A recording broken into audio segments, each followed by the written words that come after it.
We work for Mr. Tunstall as regulators. We regulate any stealing of his property. We're damn good, too. You can't be any geek off the street. Gotta be handy with the steel, if you know what I mean. Earn your keep. Regulators, mount up.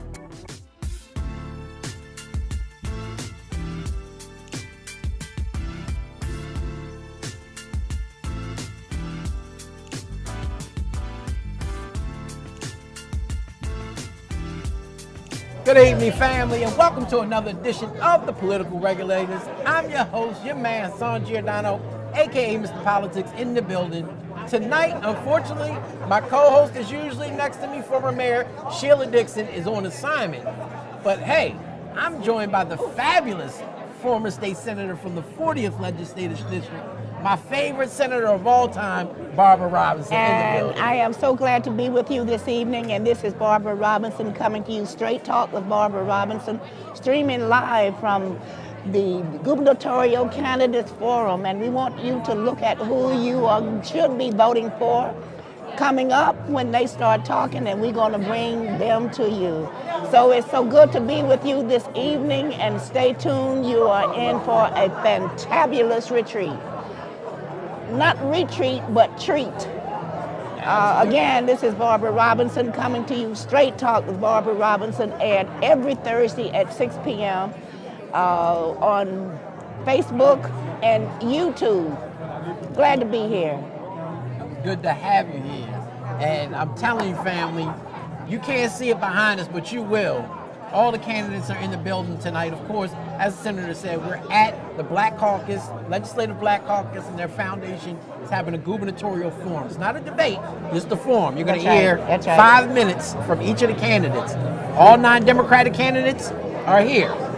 2 of the Republican candidates are here, and the independent candidate. So we got them all. We got them all, and I'm just so glad that it's being presented to you by the Black Caucus. And I served as the chair of the Legislative Black Caucus of Maryland for 2 years, and I also served as chair of their legislative committee, and I also served as first vice chair for 2 years, and I served as second vice chair for 2 years. So I'm glad that the caucus is stepping out and actually bringing to the people, bringing to the public the candidates. So we have a chance now to talk with them about some of our agendas. And this is a time now, you know, for those who are listening to actually have a position, have a part in who's going to be representing us for the next years. So I'm just so glad to be here this evening, and tune in or stay tuned because we are here. Absolutely. Let me ask you something. Before we get, and we're going to show you a clip of it. I recorded it because she came on before the program started, but she had to get out of here. The current Speaker of the House, Adrian Jones. Right. She spoke to the crowd. Right. And she talked about the black agenda that she Right. put forth during the past legislative session, that now the Black Caucus has a 2030 black agenda. Right. Honestly, and I've been in the legislative process nowhere near as long as you around it, but long enough to know that the Black Caucus hasn't done almost nothing substantial for black people in a very long time. What is a Black Caucus agenda going to do for black people in Maryland? You know, it seems to me, and I'm going to say it, y'all, you know I've never been the one to hold back. And now that I don't have to walk around and schmooze, I'm going to lay it out like I see it. Adrian Jones is quite a lady. She and I served for 10 years on the Appropriation Committee. And so I've seen her actually work, you know, bringing in monies for black communities and black businesses. So I've seen what Adrian can do, and I've seen what she has done. But at that time, she was with the Appropriation Committee, as I said. So she really didn't have to appease all of the other 141 delegates, you know. And so she didn't have to make sure that their agendas were heard. So she's in a different position now. So it's not just the appropriation committee or her constituents that she has to worry about. She has to worry about all of the other individuals that are senators and delegates, so she has that. But as far as the Black Caucus is concerned, it concerns me that when we would have meetings of the Black Caucus, half of them would never show. And, they would not show for meetings. And when they did show, they didn't take part in the discussion of what our agenda was. And not only that, when I was chair of the Black Caucus, I had a retreat. And that was the first time that we had a retreat since Clarence Blount did, and it was in 33 years ago. So when I had the retreat I brought in 25 black businesses talking about what they were not getting from Motorola. And I say that because just the past week at the Board of Estimates, downtown City Hall, they had one of the black businesses, Tim Brown, talking about what he was not getting from Motorola. And I mean, this is the same discussion that we had when I was chair of the caucus. So which means there ain't nothing been done about it, And then they were so happy to talk about that black businesses getting 15% of a $20 million contract. We were fighting when I was there for them to get 29% of contract.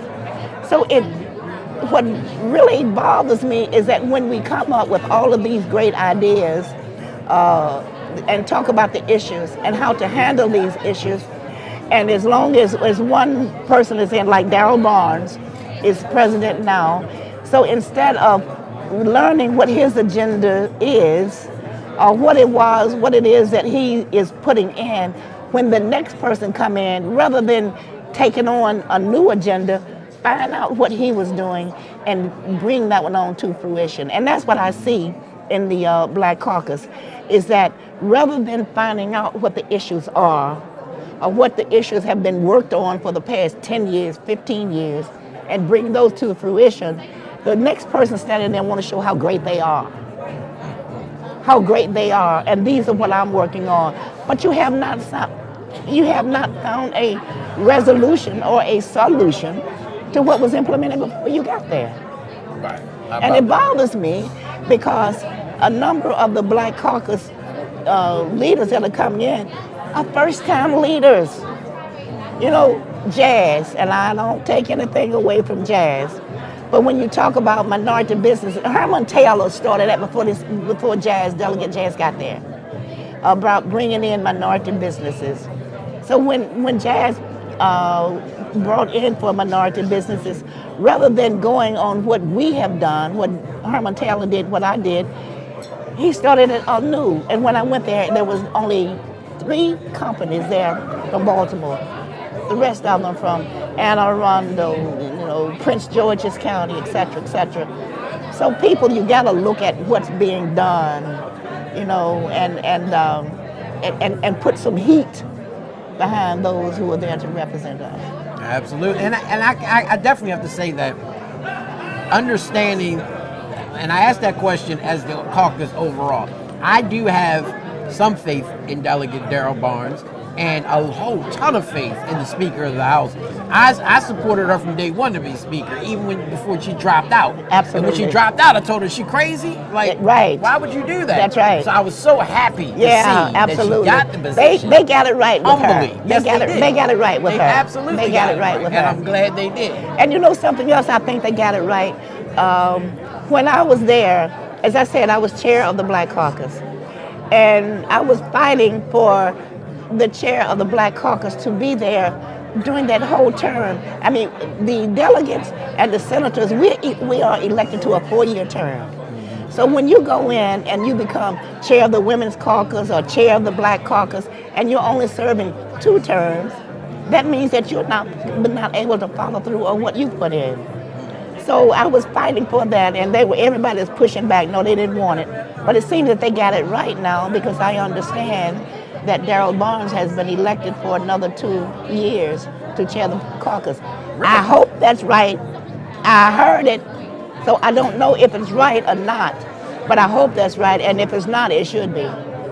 Okay. So you think it should be more, because as you know, it's always usually 2 years is the term for a chair of the Black Caucus. Right. And then they vote another person in. Right. Then they vote another person Right. in. And they switch from Prince George's to Baltimore City most of the time, Right. back and forth. Right. But like you said, there's no continual movement in That's that. right. You just change it from one That's person right. to the other, so they can put it on their resume to say That's I was right. the chair of the caucus That's right. for 2 years. And because now I'm from Baltimore City, I'm going to be for 2 years.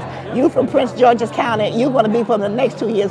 Quite naturally, you're not going to put so much credence in my 2 years in Baltimore City because you're going to be fighting for your constituents in Prince George's County. How about that? Good point. That's a good point. And they don't think about the bigger picture of Right. Maryland. That's right. And black people in Maryland. That's right. They forget about Charles County, That's Baltimore, right. blacks that are in all these other Because counties. these are people that are voting for you in Prince George's County. So Right. naturally, you're going to appease them and go along with their issue. I mean, if Baltimore City happens to get part of the pie, okay, but that is not my issue. That's not my focus. You know, that's not my main focus. My main focus are the people, what they say, I'm going home with the one that brought me. I'm going home with the one that wronged me. So, Ain't you that know, the truth? that's what, you know, they're going to be looking at their constituents. Right. And you can't fault them for that. No. Because in order for them to get back in, they're going to have the voters. And the voters are not in Baltimore City. So rather And they than... ain't elected to the Black Caucus, they're elected to the House or That's to the right. Senate. That's right. So instead of them worrying about, well, it was 2 years in this county and should be 2 years, you should not be looking at the 2 years. You should be looking at who is best fit to handle the black agenda, regardless if it's Baltimore City, Anne Arundel County, or wherever, but the black agenda. And that should be the focus. But see, that's my issue. Like when we had a Black Caucus Foundation on last week, and they, you know, Dr. Zena was on, and Darius Stanton. They did a good job in kind of the overview, but when I look at the online, the 2030 Black Agenda for the Black Caucus, there's no real specifics. There's no, by 2030, minority participation is going to be up to 49%, right? Or like you were saying, we're going to force companies X, Y, and Z to put this much into the black community. Right. It's just like, oh, education, oh, black business. Okay, but what from education? What from black That's business? right. That's right. What are That's the right. goals That's that right. you're going to achieve? That's right. You know, Herman Williams, back in, in the early, it was 2008, when he started this memorandum of understanding with the Public Service Commission. He's retired now, but when I was a member of the Black Caucus, when I was chair of the Black Caucus, when I was legislative committee, every time they would have a meeting, he would let me know. And I would go downtown to that meeting every month. I have not seen anybody from Black Caucus go yet, and nobody from Black Caucus went before me.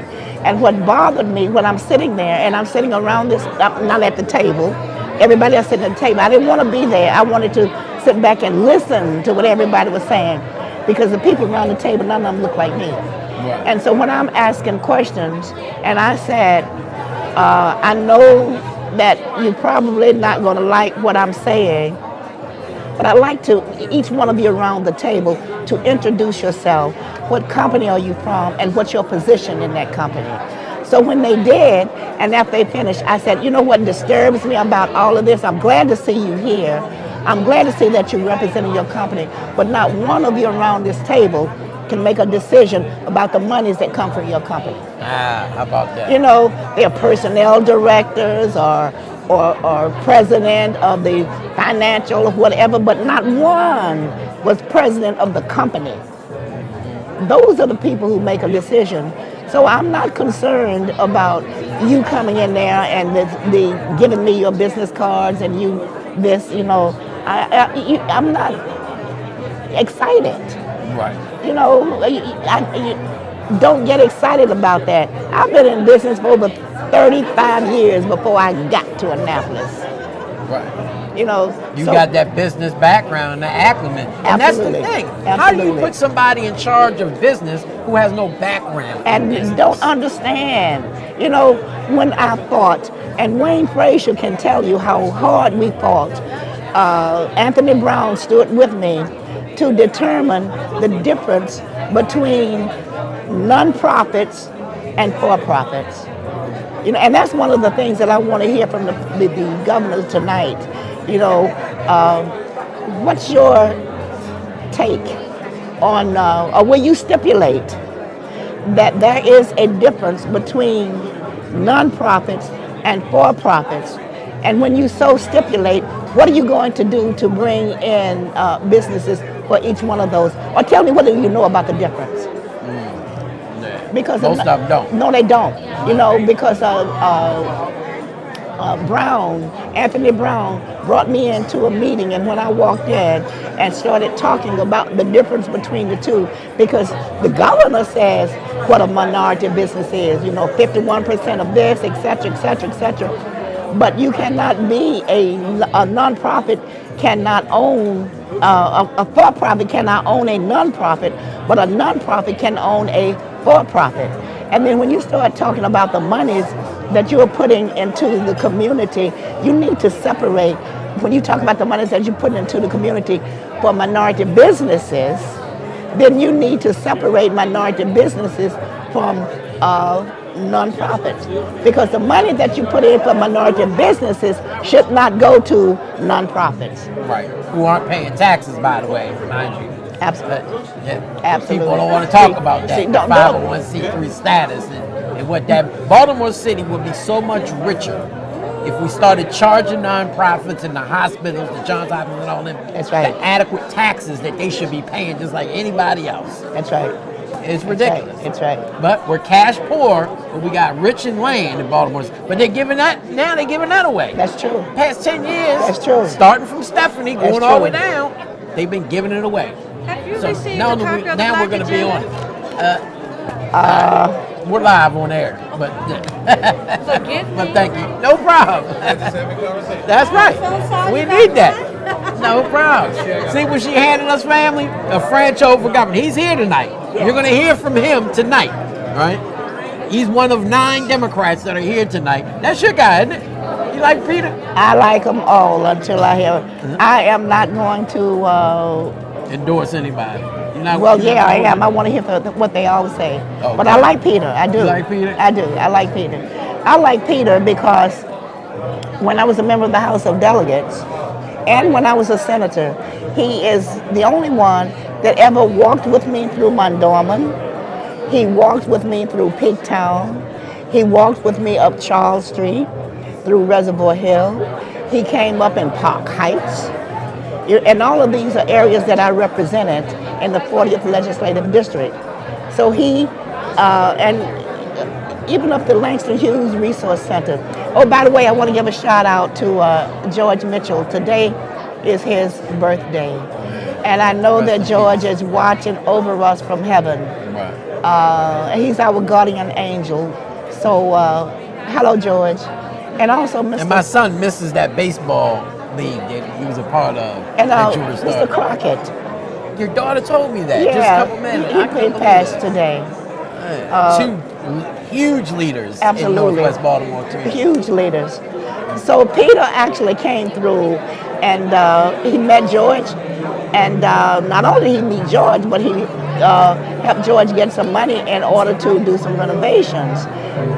And there are a number of pictures, you know, that were taken. Hey, how you doing? I can't come in there. Hey, come on. Hello, Miss Senator Barber. This is one of our delegates from what county? Howard and Baltimore and Howard County. I met her when we did a debate for the congressional run. Terry Hill. Yep. One of the doctors from The House. from what county again? Baltimore and Howard counties. Baltimore and Howard County. A doctor from Baltimore and Howard County. It's good to see delegate. you. You as well. All you right. as well. All right, let me not interrupt. Oh, not a problem. Nice to see you. Yeah, she was a candidate, as you know, as most people know, for Congress, the 7th district. Okay. And when Kwaizi ran and won. And we hosted, DMV Daily hosted a debate for that. The only debate of that, surprisingly, that wide open race, no incumbent during the special election was no debates but ours. Wow. No other television, radio, Wow. nobody else had a debate but DMV Daily. She showed, all the candidates showed up. We had it right up there at the church in Park Heights, right there where the business center is, where Yeah. Salima's office was. Yeah. The church right next door. Okay. Yeah, it was a nice event, nice affair. But I'm glad to see she's still the delegate over there in Howard County representing. Is that chair? Is that Nick Mosby What? over here? Where is he at? Everyone would join us as we begin I don't the see him. program. Well, you know what? Everyone would come in and No, it's not him. Over here? Yeah, the one Yeah, that's he walking does over. kinda look Yeah, like he did. He looked like him. All right, well, family, we're about to switch the view because guess what? They're about to go live, and the conversation is about to begin. Dr. Zena has taken the microphone, so we're going to switch the view over now so that you can see them, and then we'll come back as we analyze what these candidates are telling you, what they're saying out their mouth. Everybody's going to have 5 minutes. You know, that really went fast. That went quickly, the time. It really did. Think about how fast it's going to be when they got 5 minutes. I know. How do you get out what you want to say in 5 minutes? You know, rather than having the mingling, and I understand, but we mingled when we first got here at 6. So we should be started the program then, so individuals who are actually running can get out their agenda, and then those of us, you know, people sitting in the audience will be able to ask questions. Right. You know, so if you're just talking about 5 minutes, to me it's just a show. That's it. Because you can't, all you can do is get up there, say who you are, That's what right. you believe in. That's and right. You can barely get out your platform, My and name then is you're Dr. done. That's right. Pierre, and we Then what certainly you gonna welcome you to tonight's reception on behalf of the Maryland Black Caucus Foundation. We are so excited to gather here this evening as we hear from our gubernatorial candidates here in the state of Maryland. I'm a member of the Black Caucus Foundation, but we have several members that are in the room, and we certainly have members of the Black Caucus of State Legislators in the room, and we want to take the time to just wave and honor them. If you, Mr. Ben Brooks, good to see you, sir. And so, if there I are members understand of this. the caucus that are here, would you please stand so that you can be acknowledged today? Thank you. I want to hear from the candidates. So we are so thankful for all of you joining us here on this evening. And I believe that this is going to be a really exciting evening for all of you to have an opportunity to hear what the Black agenda is for Marylanders, for African Americans in the state of Maryland, from 11 candidates. 11 candidates. We are so grateful that 11 out of the 12 said yes, and the one that could not simply had a scheduling conflict. It wasn't that she did not want to be here. As the Maryland 2022 gubernatorial election approaches, we are excited to provide Marylanders from the African American community and beyond an opportunity to hear directly from candidates from the Democratic and Republican, as well as the Libertarian parties, on their Black agenda and their visions and goals for the state of Maryland. And so, without further ado, I'm going to bring up to the stage Reverend Dr. George Holmes, who will come and open up in a word of prayer. Thank you.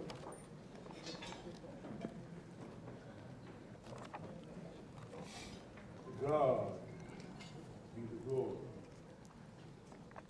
The esteemed Reverend Dr. Benjamin Mays, noted theologian, former dean of the Howard University School of Divinity, my alma mater, the author of these most profound words. I only have a minute, only 60 seconds in it. For us to pardon me, I can't refuse it. I didn't seek it, I didn't choose it. But it's up to me to use it.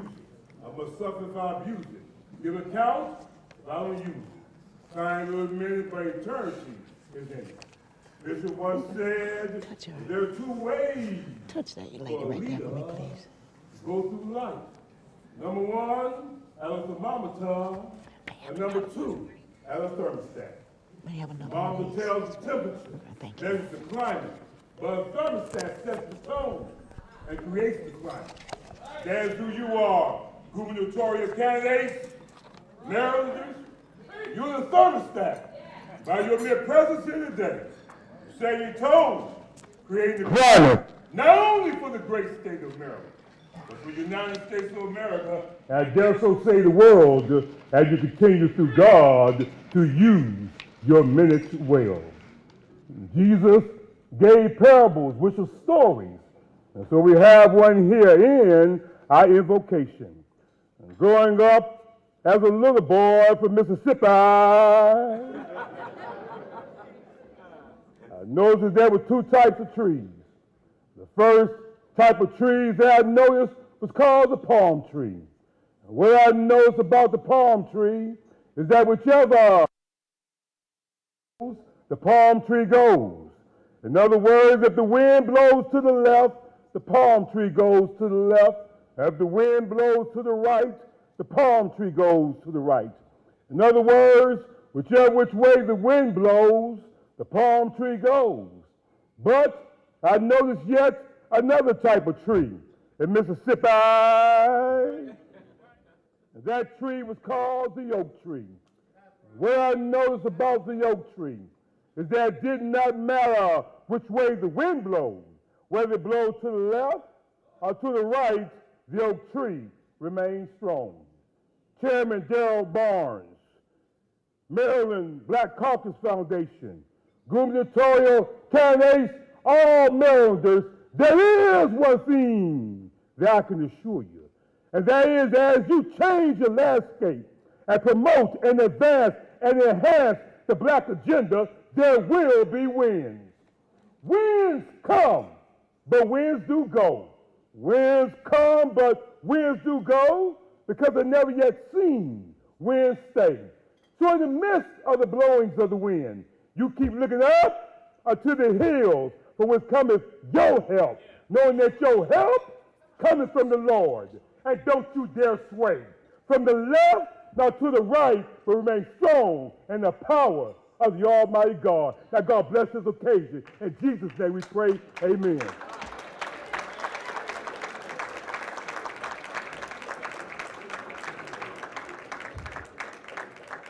Amen. It is my privilege to invite, oh boy. Okay. To the stage, our Vice Chair of the Maryland Caucus, Black Caucus Foundation, Vice President Darius Stanton.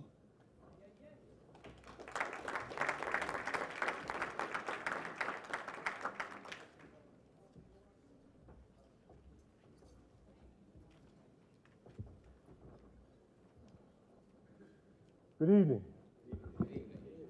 And peace and love. Can everyone say peace and love? Peace and love. Please. Everyone say peace and love one more time. Peace and love. And for the last time, peace and love. Peace and love. Thank you, sir, very much. On behalf of, first and foremost, I want to thank God and our good and righteous ancestors for allowing us to be here. And on behalf of our president, Ms. Jules Dunham-Howell of the Maryland Black Caucus Foundation, our chairman, Delegate Barnes, and all the other members of the foundation, as well as the legislators here, we welcome you to tonight's event, which is a historic event. First, let me just help you understand that this is the 50th anniversary of the Maryland Legislative Black Caucus. Let's give that a big round of applause. But also the 25th anniversary of the Maryland Black Caucus Foundation. And as you can see from the work that was done from the previous session, the black agenda is alive and well. And so we welcome you, your ears, your eyes, your heart, and most importantly, your compassion for people. Also, while I have the opportunity, I want to invite you to November 13th and 14th. It will be the celebration, a grand celebration, as we set forth to acknowledge all of the work that has been done by so many powerful legislators. Think about what Maryland has done. Maryland was the first to invoke minority business enterprise, which was led by the Maryland Black Caucus. I could go on and on with the many accomplishments as a speaker, our speaker, Adrienne Jones, first black woman from the Maryland Black Caucus.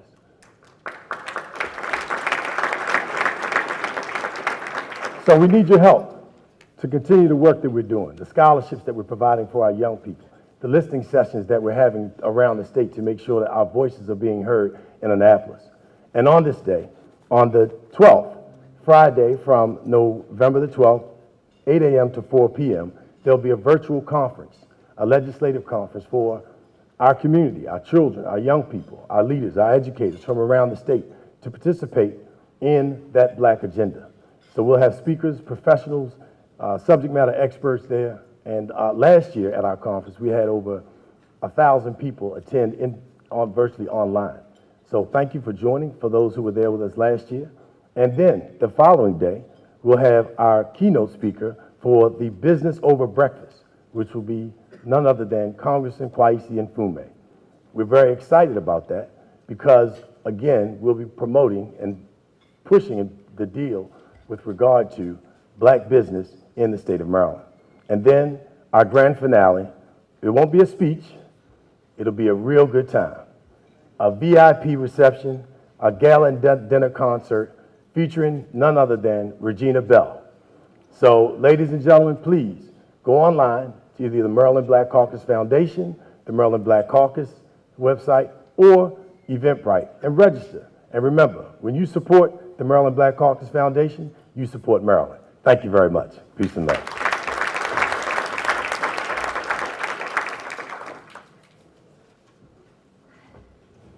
Thank you, Mr. Stanton.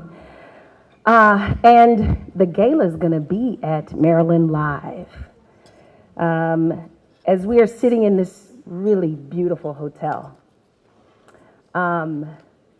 what's really amazing about having this opportunity to sit here and hear the voices of the candidates talk about the Black agenda is the person who is the owner of this hotel. And so I want to bring to the stage to you this evening's event is certainly being hosted here at this opulent hotel called the Westin. And we are honored to have the owner of this venue supporting this important gathering. Mr. Evans Charles is a first-generation Haitian American that has grown a commanding 9-figure hotel real estate portfolio with properties up and down the East Coast. So would you join me in welcoming to the stage Mr. Evans Charles.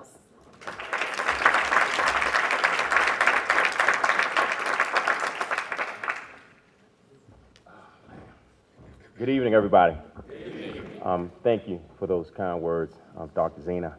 I just want to start by expressing my gratitude for being your host this evening. It's an extreme privilege and honor to host all of the gubernatorial candidates, Black Caucus, colleagues, friends, political leaders. So thank you. I also want to express gratitude to some very important people, and that's the folks who cooked your food, put this entire room together, the hotel staff. If you can help me give them a round of applause.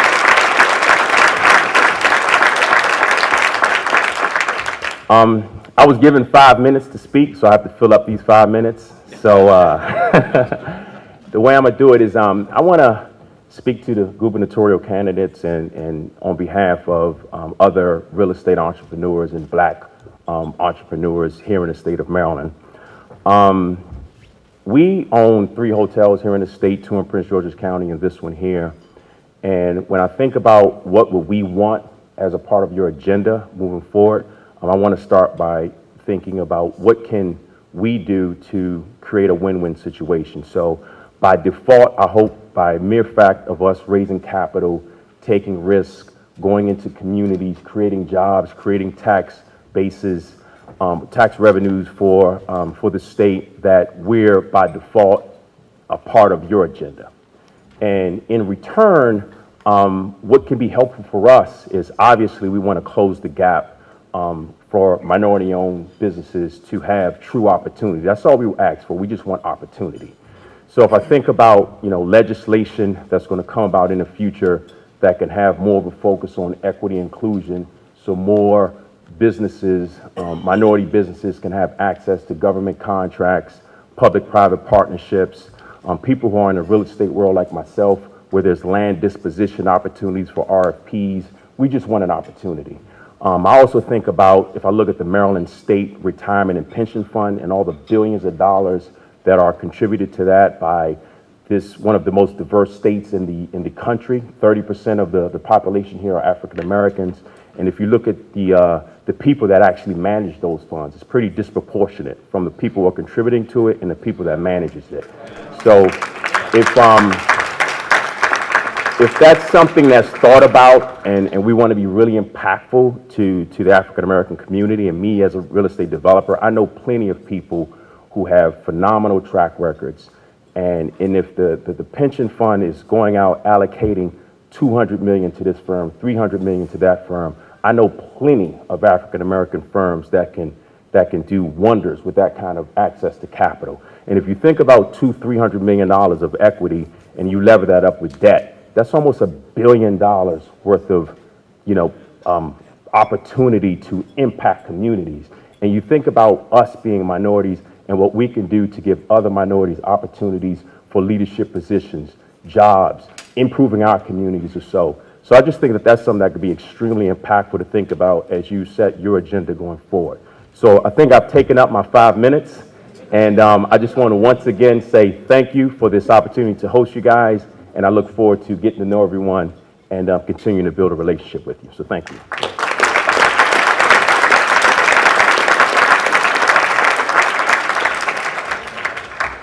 I think you could clap again for him. Yeah, something to be proud of. And so as we move on in the program, the Maryland Black Caucus is pleased to partner with Verizon on hosting this event. And Joe Askew joined Verizon in Washington, D.C. in 1999 and holds the position of Director of Government and External Affairs. And so please welcome to the stage, Mr. Askew. Thank you. So let me just start off to my good friend, the Reverend George Holmes, and my fellow HU brother. You need to look around, brother. A whole lot of oak trees in this place tonight, all right? So first of all, it's my pleasure to be able to bring you greetings today. On behalf of the 20,000 employees and retirees who live and work in this beautiful state of Maryland. Many of these employees and retirees are people that look just like the beautiful people who are here in this room today. Many of these employees and retirees, be they Black, Hispanic, Asian, or white, believe in the Black agenda because the Black agenda is a human agenda that will benefit us all.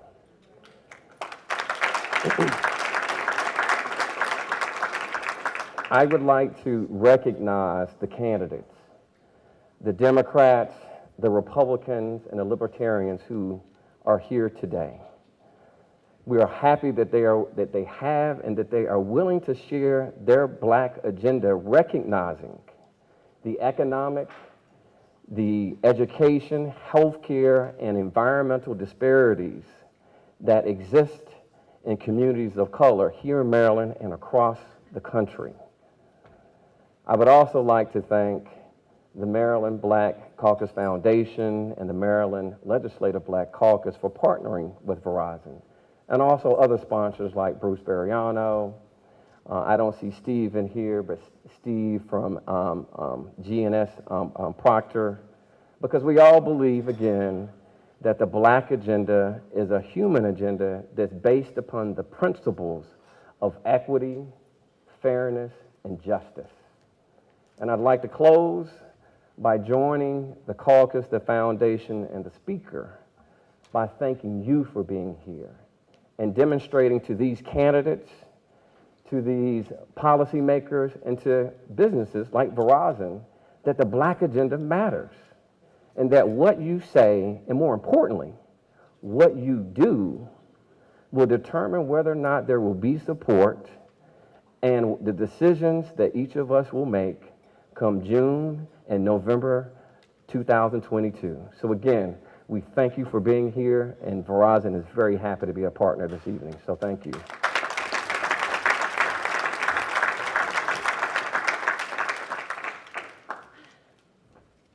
Thank you, Mr. Askew. And again, we want to acknowledge the other sponsors, Mr. Bruce Bariano, Steve Proctor, and Jai. And certainly thank you, Reverend Dr. Holmes, for your words and wisdom. I want to bring to the stage someone who pretty much everybody in this room knows. And in part, he is why we are here. Delegate Darrell Barnes is the esteemed chairman of the Legislative Black Caucus of Maryland, which has the largest majority of African Americans in a state legislature. That's okay. If I was in the church, I would say your praise is weak, so I'm going to say your claps are weak today. He has been a member of the House of Delegates since January 14th, 2015.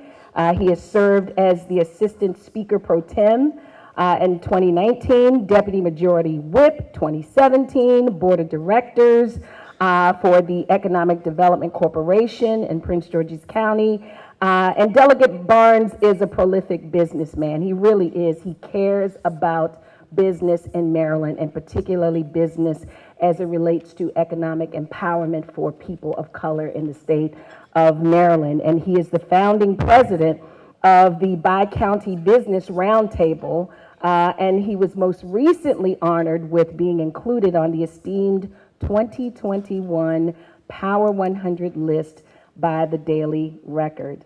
So he said to me yesterday, so how are you gonna introduce me?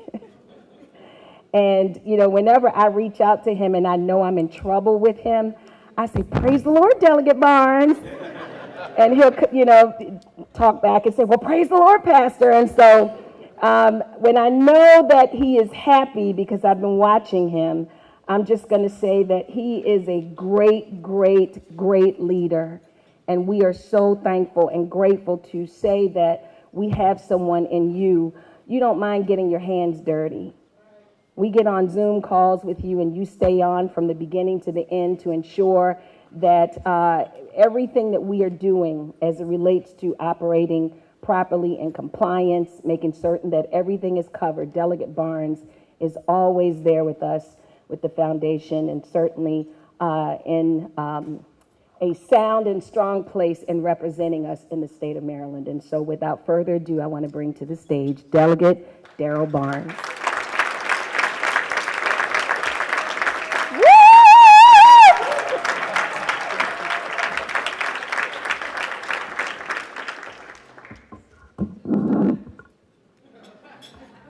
How's everybody doing? Let me try this one more time. I believe that we are here to get excited. I believe that we are here to hear from candidates that will articulate what is their Black agenda. I believe that 90% of the room are full of Black folks, so let me try this once again.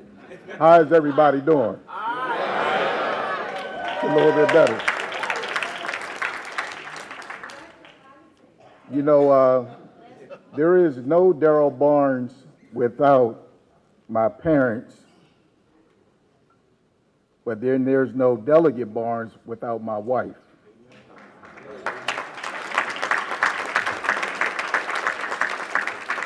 And then there is no Chairman Barnes without my colleagues. So I would ask that my colleagues come to the stage and stand with me.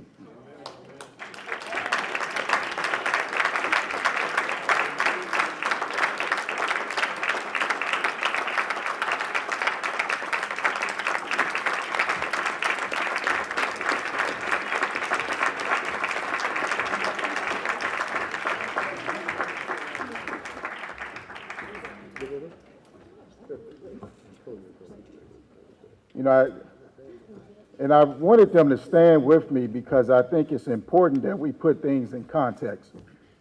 Because when you start talking about a black agenda means something different to everyone in the room. Everyone has a different disposition on what they believe is the black agenda. But in 2018, it was myself along with former delegate Cheryl Glenn, who sat with members of the foundation and my good friend Darius A. Stanton, who came up with the Maryland Black Agenda 2030. The Maryland Black Agenda 2030 was a roadmap that was created that whoever is governor will be able to put in perspective our needs and our concerns to the year 2030. Fast track that to 2020, where the Speaker of the House said, "The hell with a 2030 plan, I'm gonna create a black agenda of today."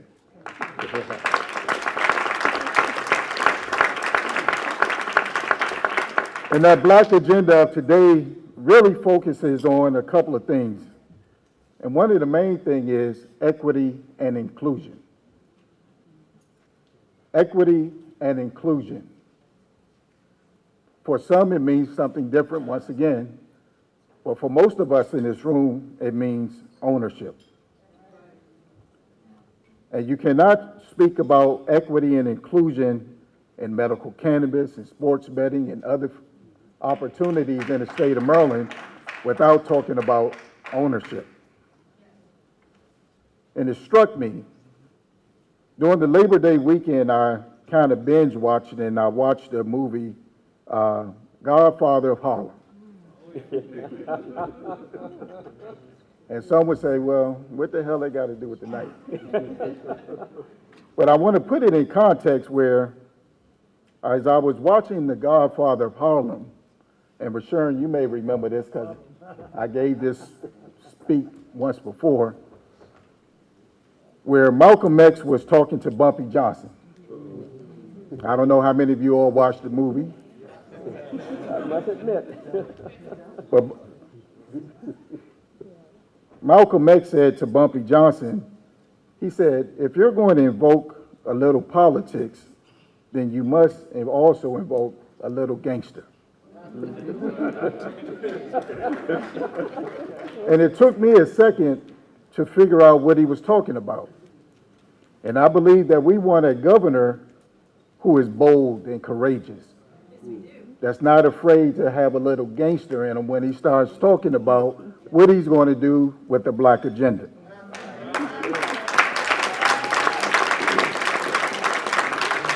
And I believe that we're looking for a governor that's not afraid to be able to articulate anywhere in the state of Maryland at any time that I am standing with black folks here in the state of Maryland, because I believe when black Marylanders are doing well, there do I say the state of Maryland is doing well.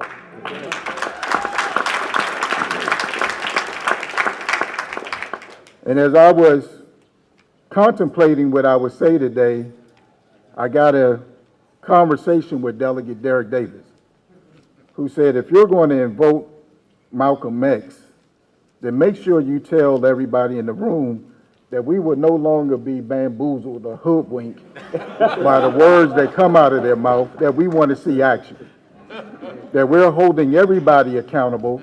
And I know that my good friend Willie Flowers from the NAACP is here. I know my friends from the ACLU and the Urban League and the Christian Leadership Conference are all standing with the Black Caucus and saying that at this time, on this day, and in this hour, we are looking for someone that is bold and courageous. And if one is not speaking of a black agenda, then I am going to act like Malcolm X, and I'm going to make sure that we tell our people that we are not voting for a candidate that is not putting our needs and our concerns first. Because the day of being bamboozled and hoodwinked, let me say, is over. Thank you so much.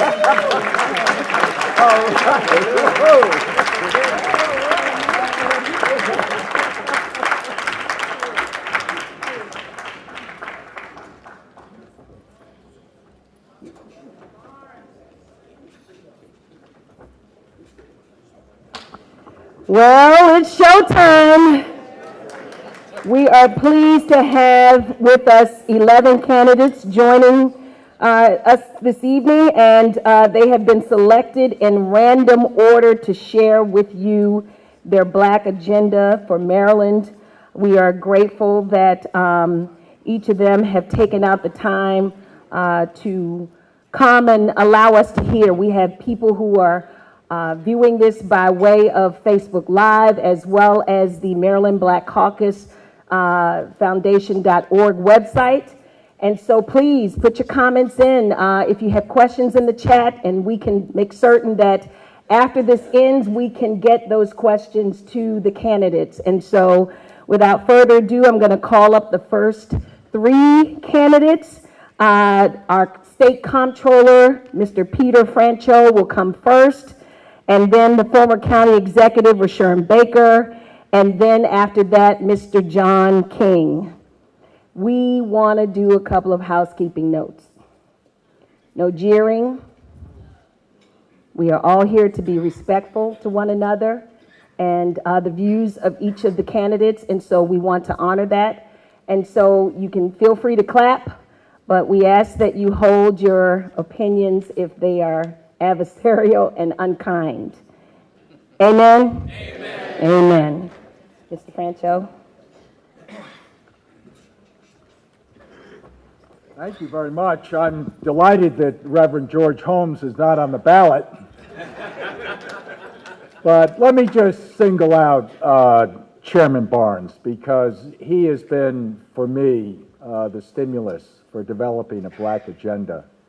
And I'm just so pleased to be able to thank him in public and for his leadership of the Legislative Black Caucus, but also all the great work that he does in the legislature. And please give Darrell another round of applause. And it's great to see so many friends and colleagues in government tonight. I join, obviously, everybody who compliments anyone. As my wife said, "Are you crazy?" when I told her I'm running for governor. And if I could just thank my colleagues, because they allowed me to go first, because my wife had surgery today and I need to get back. So when I leave, please excuse me. We've been married 41 years. She's fine, but she needs someone at home to help her. And my leaving is simply because I have to get back and take care with her. So thank you. I also want to just thank all the friends and colleagues that are in government that I see tonight. And I just want to say very briefly to people that if I'm blessed to serve as our state's next governor, I pledge to work closely with every single one of you to build a stronger, brighter, and more equitable future for our communities. Maryland needs, in my opinion, a governor with the experience and vision to lead on day one as we begin to build back from the health and economic consequences of COVID. This pandemic has not only underscored the inequities that have long existed in our state, it's made those inequities worse. And we must, once and for all, take action to address these systemic challenges that we know are so present. As governor, I will offer more than rhetoric and platitudes to address the challenges facing Black and brown Marylanders. I will offer action and measurable results.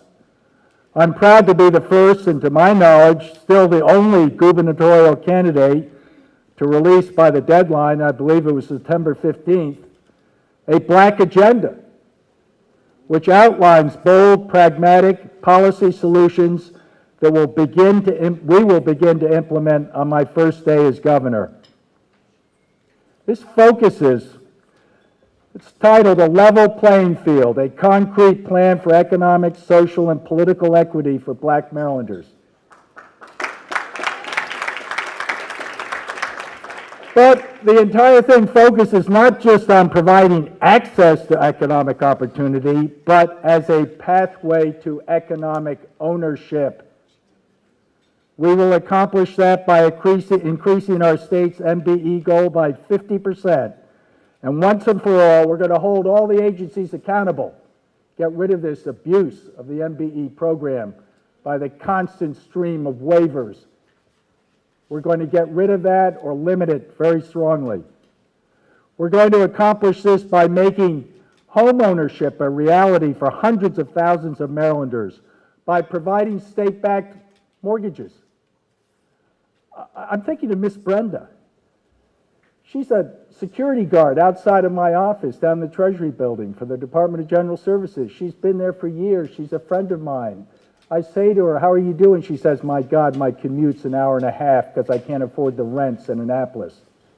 I say, "Miss Brenda, what if the state backed a mortgage so you got a low-risk mortgage rather than a high-risk one?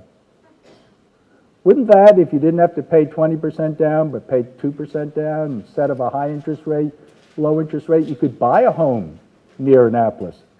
She looked at me and said, "My God, here I am working all this time and I'm never able to gather any wealth or equity to pass on to my family." So we're going to change that. We're going to create parity in home ownership rates between black and brown communities and white communities by the state guaranteeing mortgages.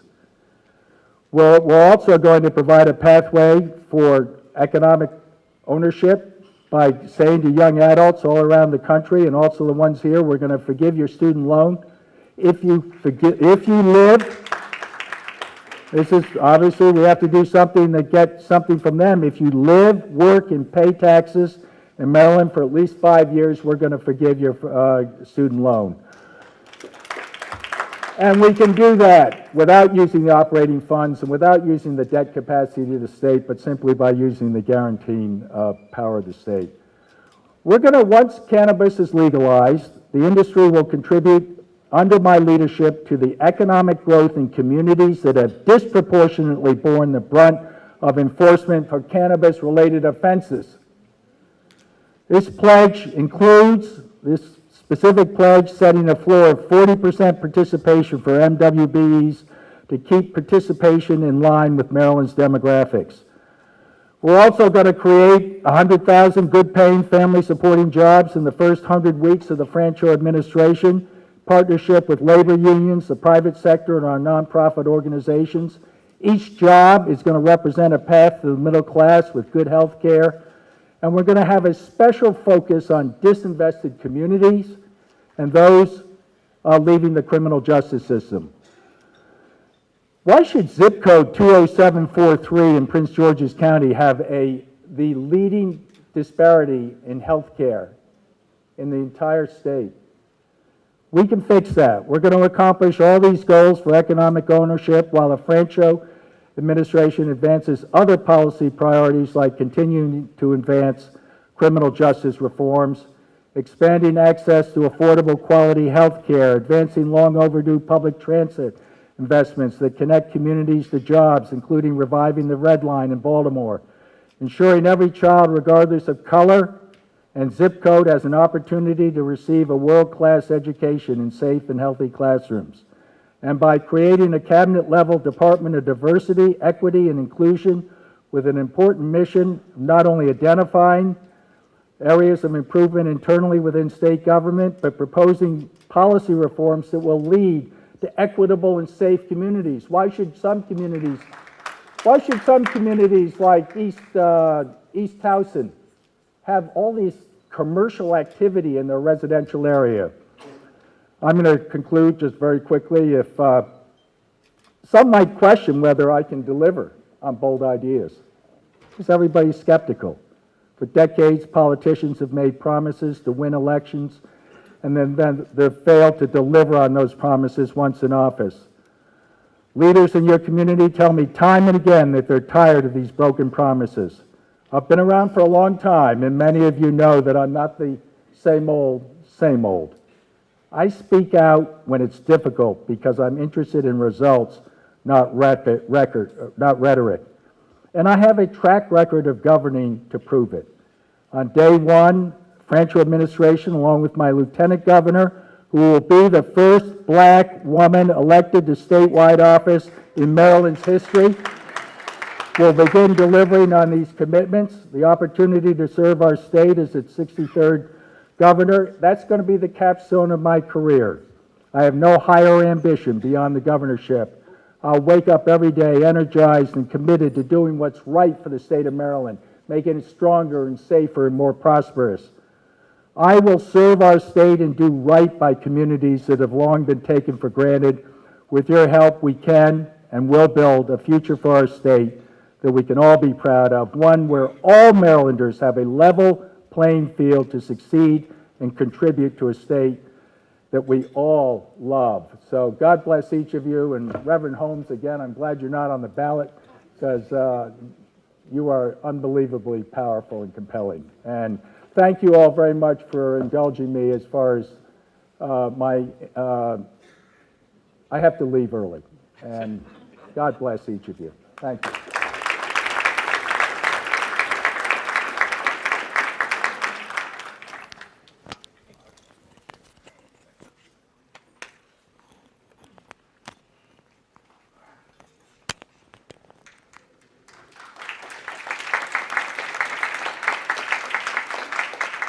Thank you. And Peter, our thoughts and prayers go with you and your wife. I want to start before I give my remarks. I want to thank my colleagues. I was able to thank a few of them last week. I want to thank the rest of them this evening for reaching out to me and to my family, and it has meant so much for me that you did that. But more importantly, I want to thank you for campaigning and for being out here.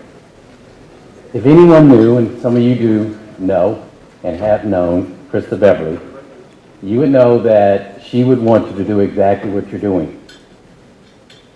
She and I started our professional career as Congressional Black Caucus Fellows, and her public service started with that. And so politics was something that she said needed to be done. Now, there were occasions when my wife loved me very much. But as Mike Barrington knows, voting was something more important. She said, honey, I love you. Doesn't mean I'll vote for you. So I do want to thank you with that.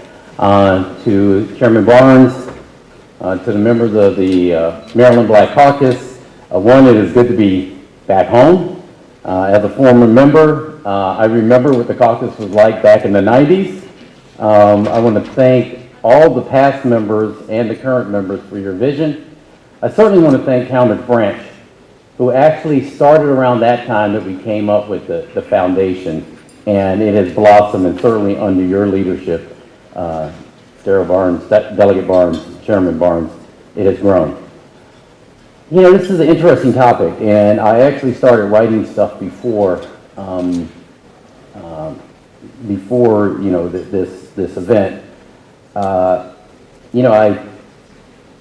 I assume, and I think it is, this is a beginning conversation. It is not the end of the conversation, it is the beginning. With that in mind, it is my intention within the next 2 weeks to lay out a detailed plan around the Black agenda, talking about access to home ownership, which will help reduce the racial wealth gap, reducing environmental racism, but also at the same time making sure that companies of color actually participate as we usher in this new green economy. State transportation projects, which we all know is where the money is in the state and local level, and making sure that not only that we are providing companies of color the opportunity to participate in that, but we're also providing access and transportation for those communities. So we'll lay out an agenda that helps historically Black colleges, with no regret saying that I am from a historically Black college. We have some of the best historically Black colleges in the nation, in Maryland, and we should be leading, not having to fund them by lawsuits. So, yes. I want to thank our host tonight, not only for this hotel, but the great hotels that are in Prince George's County, and the work as we talk about a Black agenda. You know, Evan Charles is a Black agenda. He came into an area in Prince George's County that didn't have really good hotels and changed the dynamic there. If you go to Largo now, where his hotel is, it is not the same Largo you saw 10 years ago. It is because of what he's doing, his black agenda, that you can actually build a hospital that serves black and brown people right down the street. It is because what he's done with his hotel that the county administration is no longer in Upper Marlboro, but is right over there. That's the agenda that we want around the nation. So when Chairman Barnes talked about a black agenda, I told him this in the last time we talked. I scratched my head. Black agenda. What is that? And then the more I thought about it, a black agenda, Black Lives Matter. If Black Lives Matter, all lives matter. If we have a black agenda, it's an agenda for everybody. It means Maryland understands that when we talk about K through 12 education reform, we're talking about black and brown kids. That's who's going to our public schools.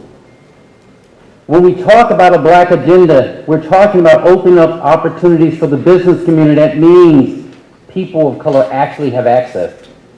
When we talk about a black agenda, it means that those of you, since my time is running out, those of you who are in elective office now, delegates, senators, you don't need governors to have a black agenda. It's nice, it's great, but you don't need it.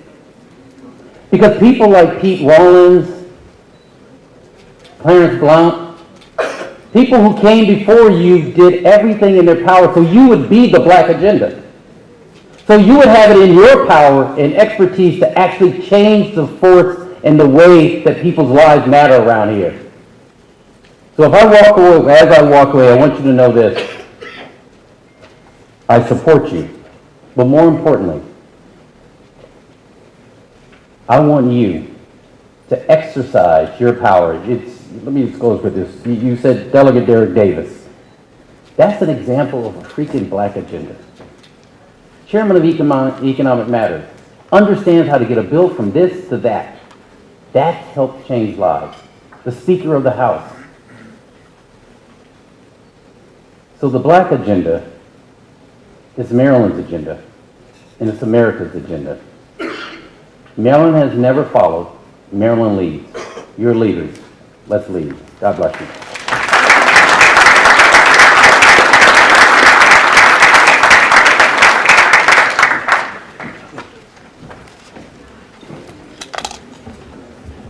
Good evening.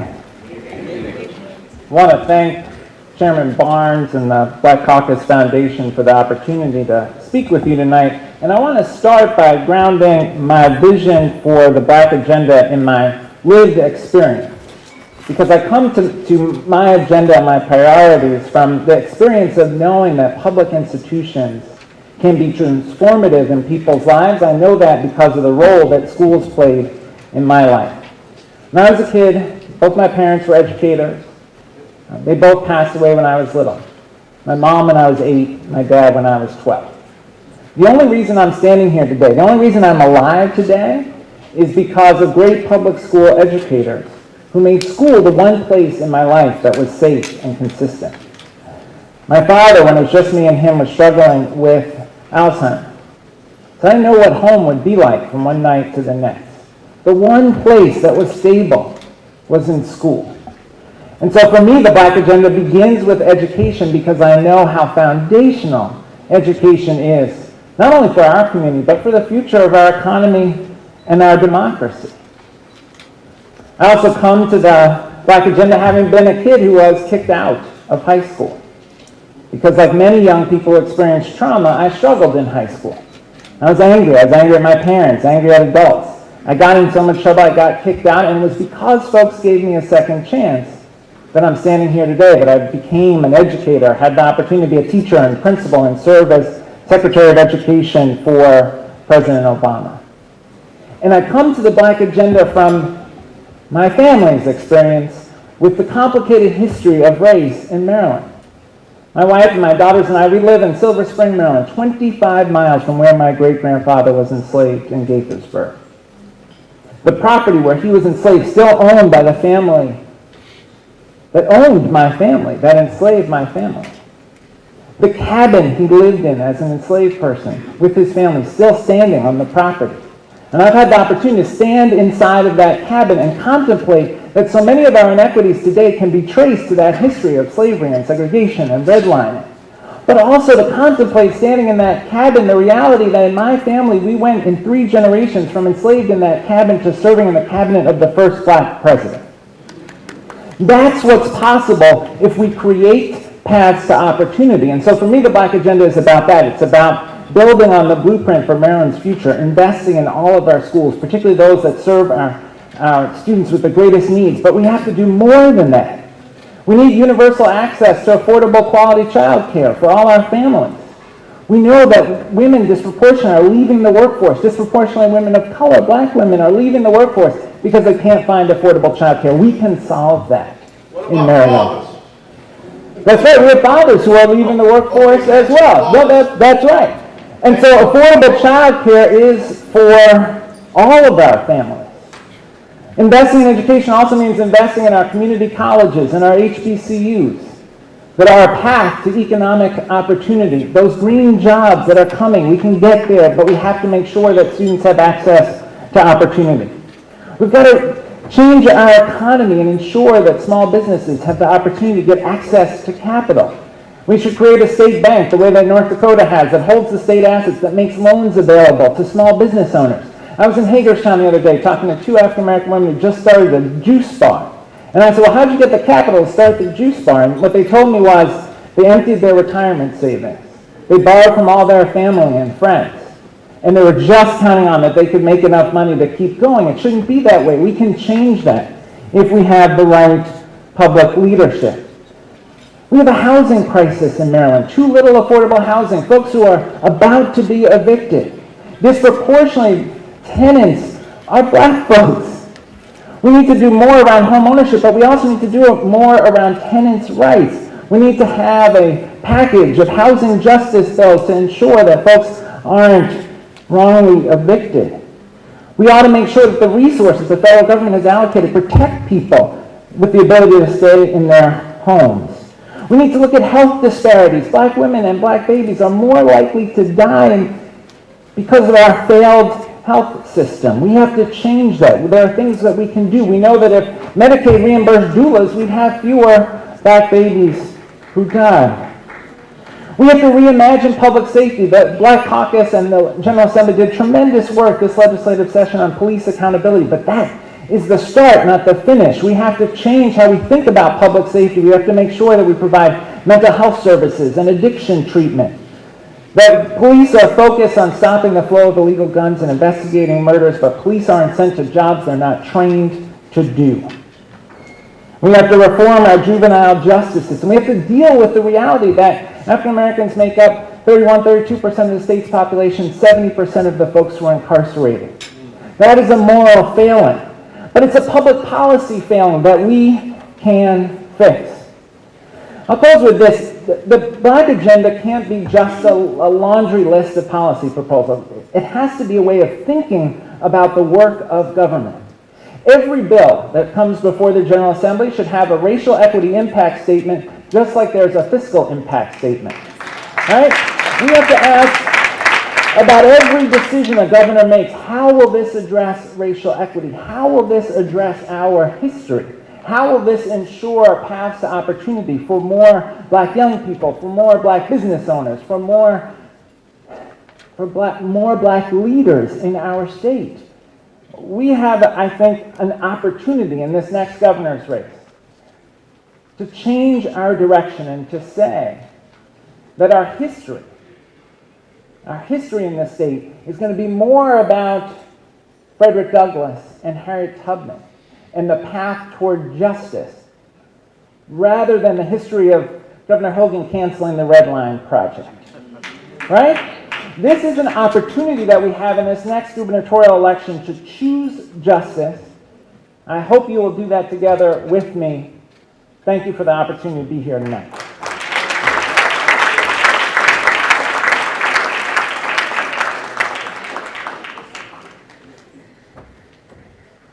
Thank you all.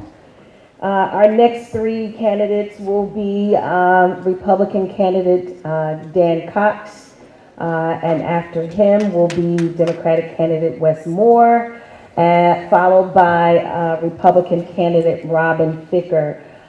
Just a note to self, when you see this, it's not for the audience.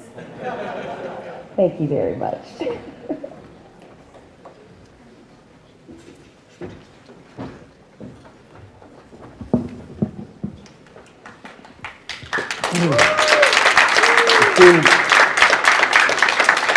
Esteemed Chairman, Delegate Darrell Barnes, Speaker Adrian Jones, esteemed Speaker Pro Temp Teresa Sample Hughes, Legislative Black Caucus Maryland, my colleagues, your voices, when you speak, are listened to throughout Maryland, and we love you. Thank you for the gracious opportunity to allow me to come and speak with you today. My name is Dan Cox. I'm a husband and father of 9. I'm a small business owner and son of a Maryland pastor. Lived here all my life. I've worked for over almost 30 years to provide education choice to Marylanders statewide. One little known fact about me is that I grew up in a lower middle class family in a preacher's home with 9 brothers and sisters in a small farming community. And my wife, being from Cambridge, Maryland area, I believe connects me to understanding a broad cross-section of Maryland. I'm asking for your vote for governor today in your straw poll and on election day, and let me explain why. I'm a safe vote for you. Just think, you get to stay neutral and watch all these wonderful men and listen to their message and cast your vote today for me and on election day. Your lives and livelihoods matter, and that's why I'm asking for your vote. Before I address the specifics of my agenda, I would like to share with you the philosophy on leadership. As governor, the individual will always come first. We believe as Republicans in the power belonging to the people.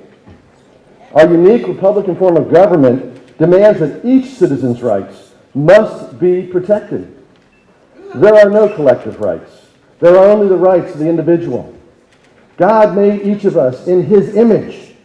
He has endowed each man, woman, child, every person with the inalienable rights of life, liberty, property, pursuit of happiness. And this is why, as your governor, if I'm blessed to be so, I will never force or coerce vaccinate anyone. I will not ever allow it to be done in Maryland. And understand, please, that I will protect your medical freedom rights. Amen. I will never allow government or international pharmaceutical companies to dictate to you your medical choices. That's right. Bring it home. Medical freedom and choice is an individual right. The treatments and medicines that you place into your body, no one may take away your right to do that and to make that choice. While we know the sound public policy positively impacts each of us, there are issues which must urgently be addressed, which disproportionately affect Black Marylanders. As a candidate for governor, I acknowledge the urgent problems facing our Black communities across this state, and particularly the overwhelming crisis that faces our largest city in Maryland, our flagship city of Baltimore. First, education. We in Maryland are fortunate to have many options: public, private, charter, and homeschool. I believe in school choice for every child in Maryland, and that the dollars should follow the child, that the parents should make that decision. Yes. I, along with Pastor Shannon Wright, Chris Anderson, Eugene Bocoy, Giovanni Patterson, Kim Klashik with Red Renaissance, and many, many others in Baltimore City are working hard, and I'm backing them, working hard for educational choice and freedom of opportunity for all in Baltimore City. To make a change, let me explain why that matters.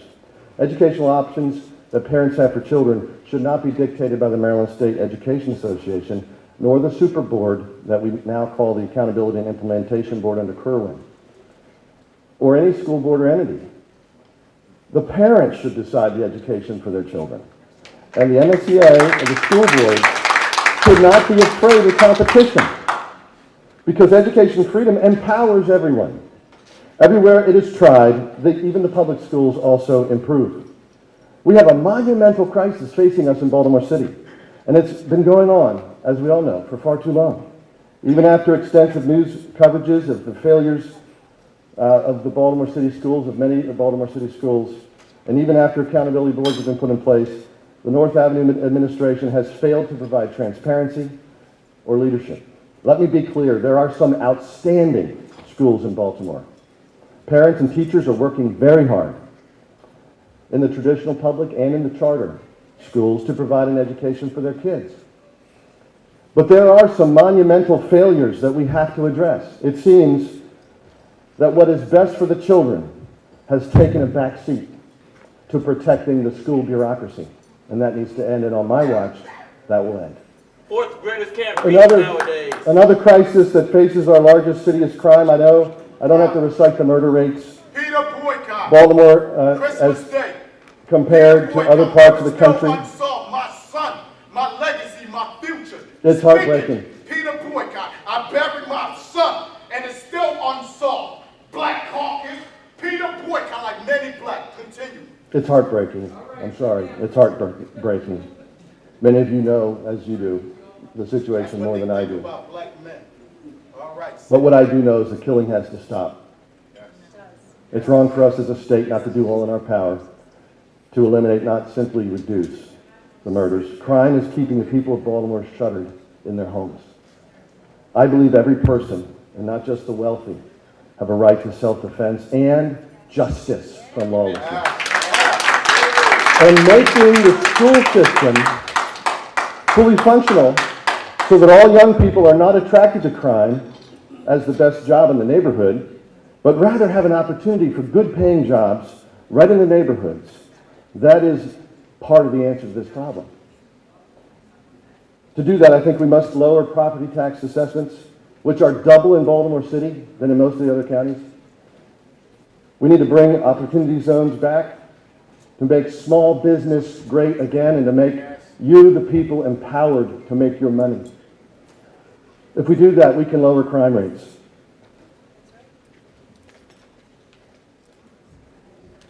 There are hundreds of programs that support pre-release job opportunities. Well, we need more of them. We need the state to offer job opportunities that private businesses can therefore receive tax credits for hiring and paying well ex-offenders. I believe that every neighborhood must be protected. Every neighborhood deserves the right to safety. And I'm going to end very briefly, and I pledge to you something. America is a place of exceptional opportunity for all. We just heard the previous speaker mention the exceptional opportunity that came his way through hard work, through labor, and through God's grace. And I pledge to you, if I'm honored to be your governor, to do all in my power to empower you, the people, to do just that. God bless you, and thank you very much.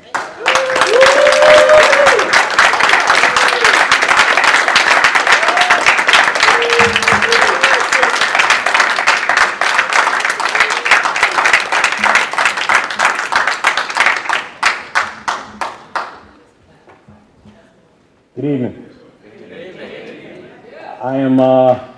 I'm honored to be with each and every one of you this evening.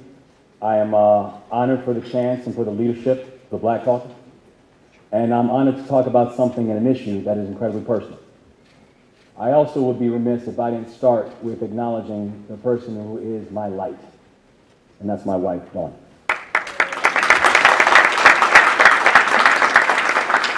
And I'm eager to talk to you tonight about how we can together create generational solutions to meet the generational challenges that have faced black families in Maryland. My grandfather, Reverend James Thomas, was my hero. He was the first person on my mom's side of the family to be born in the United States. His father was also a minister. But before long, threats from the Ku Klux Klan forced them to flee and return to Jamaica. My grandfather always vowed to return back to the country of his birth, though, and he did. He graduated from an HBCU. He became the first black minister in the history of the Dutch Reformed Church. And after my father died in front of me when I was 3, he and my grandmother opened up their small home to my mom, my sisters, and me. I would not be here today if it weren't for him. This country would be incomplete if it weren't for him.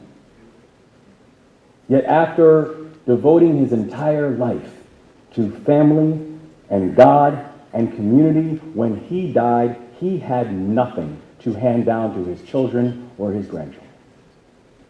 This is not academic to me. This issue is personal. I've spent my entire career trying to build the kind of world that he fought for and that he deserved. I built a successful small business right here in Maryland, helping students to access college, but had to fight to raise capital in a system where less than 2% of venture capital goes to black entrepreneurs.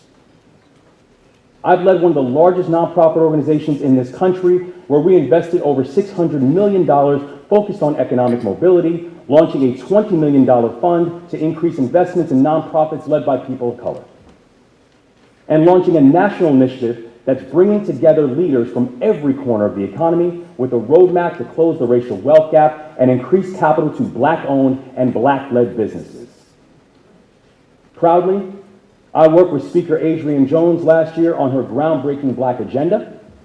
Proudly, I supported and testified in support of Senator Antonio Hayes' groundbreaking bill to combat racial discrimination on appraisal values. This is a core part of why I am in this race.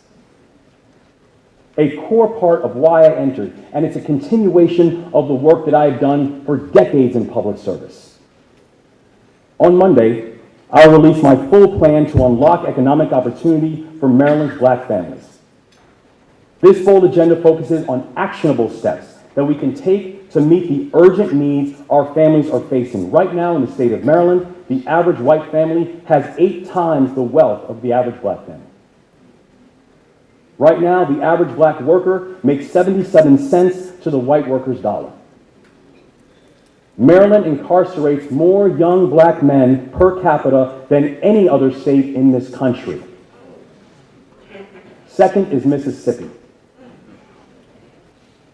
So in my administration, we will change these unacceptable bottom line realities for families by focusing on work, wages, and wealth. We will leverage Maryland's HBCUs and expand their talent pipelines to diversify the ranks for Maryland's public school educators, and also meet the needs of emerging industries that we will bring to this state. We will create a service year program to give young Marylanders a path forward while also making college more affordable.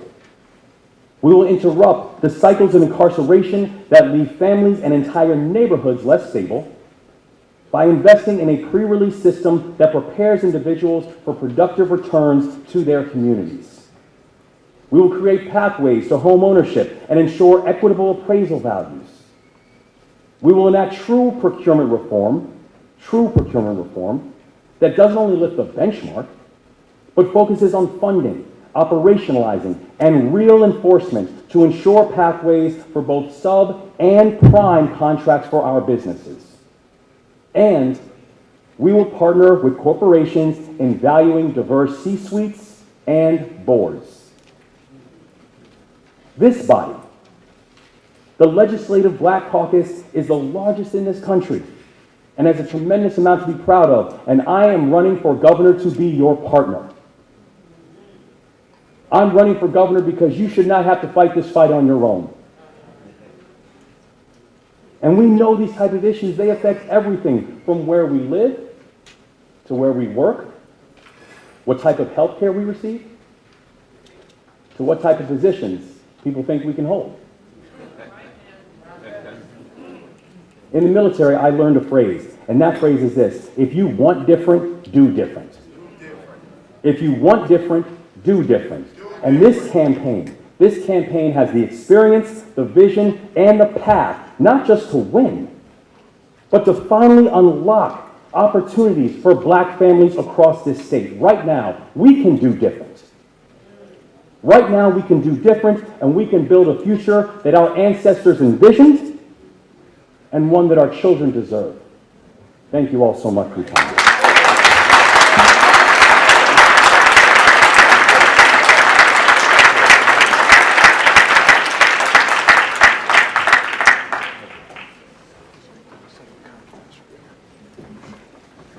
Ladies and gentlemen, members of the wonderful Black Caucus of Maryland, I'm Robin, your next governor, and I'm the only one running for governor who is going to cut your taxes.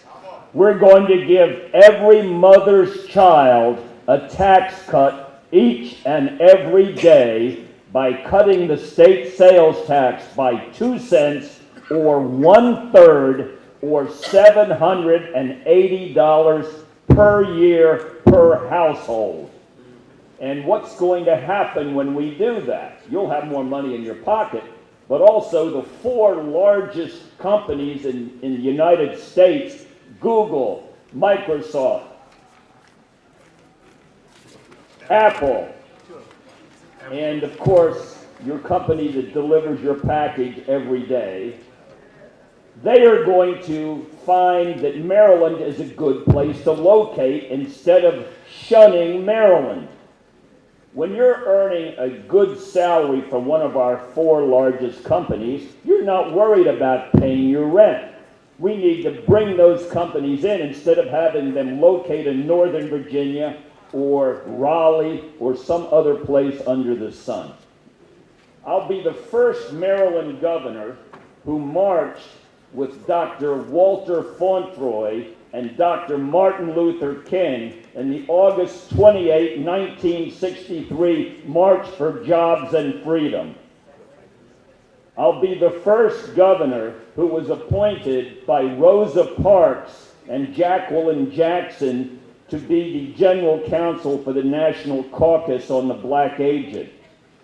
I'll be the governor who won the case Drugs versus McKernan, where we struck down ratings of female job applicants from upper to lower quarter as the physique and facial features. And guess what quarter black women were usually in? It wasn't the top 2. We struck down those. I'll be the first governor to have represented over 25,000 African American clients in Maryland courts, including a woman that was falsely accused this morning in Salisbury Circuit Court. I've been fighting for your rights each and every day because I know how unfairly people are treated who are brought into our court system. And I have been their champion over 25,000 times for African Americans and 40,000 for everyone else.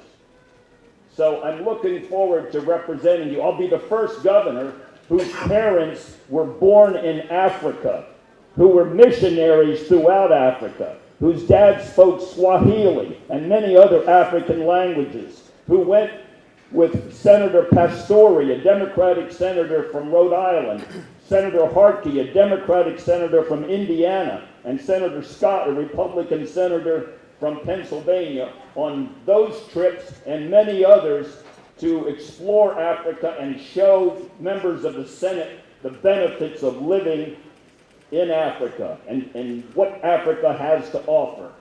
I've placed 25 questions on the ballot in Montgomery County by collecting 10,000 valid signatures each. They've received 2.5 million votes. I believe in peaceful change, and you can't get a better example of that. My friends at the Washington Post opposed all 25 questions, and their news coverage reflects their continuing opposition to that kind of peaceful change. But we're going to keep it up. I'm looking forward to being your governor. I will be a Caucasian governor And I'm also going to be the first black governor that Maryland has. Thank you very much.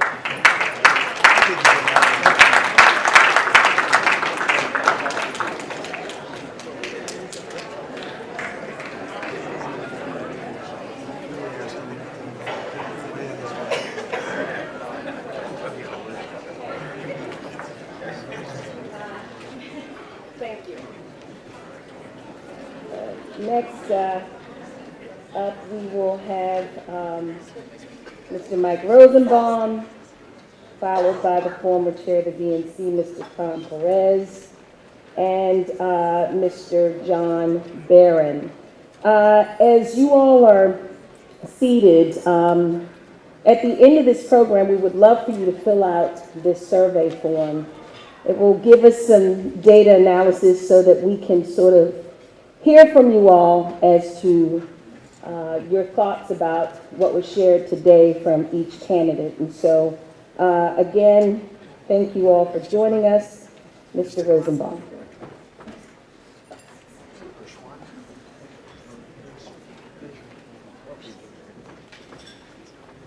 Thank you so much. My name is Mike Rosenbaum. I'm a lifelong Marylander and an entrepreneur.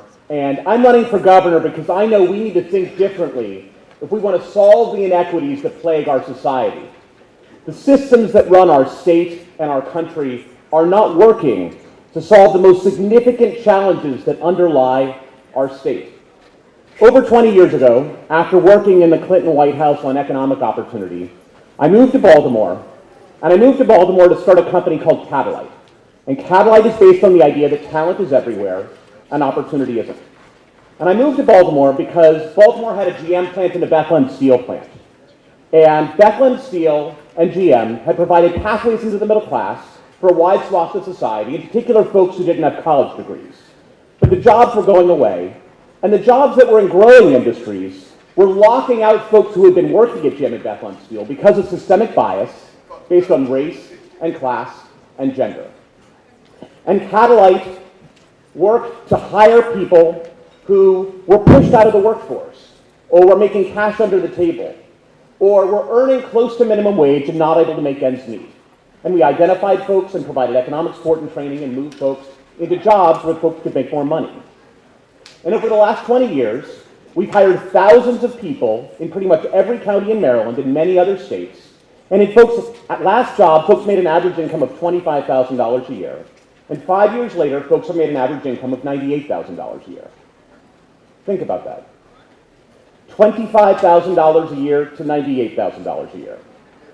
Think about what that means for the ability to save, for the ability to buy a house, for the ability to start a company, for the ability to raise a family, for the ability to live a lifetime of security and dignity. Folks like Marlon, who lived in East Baltimore and made cash under the table, loading boxes in a warehouse, who today runs a consulting firm and makes 6 figures.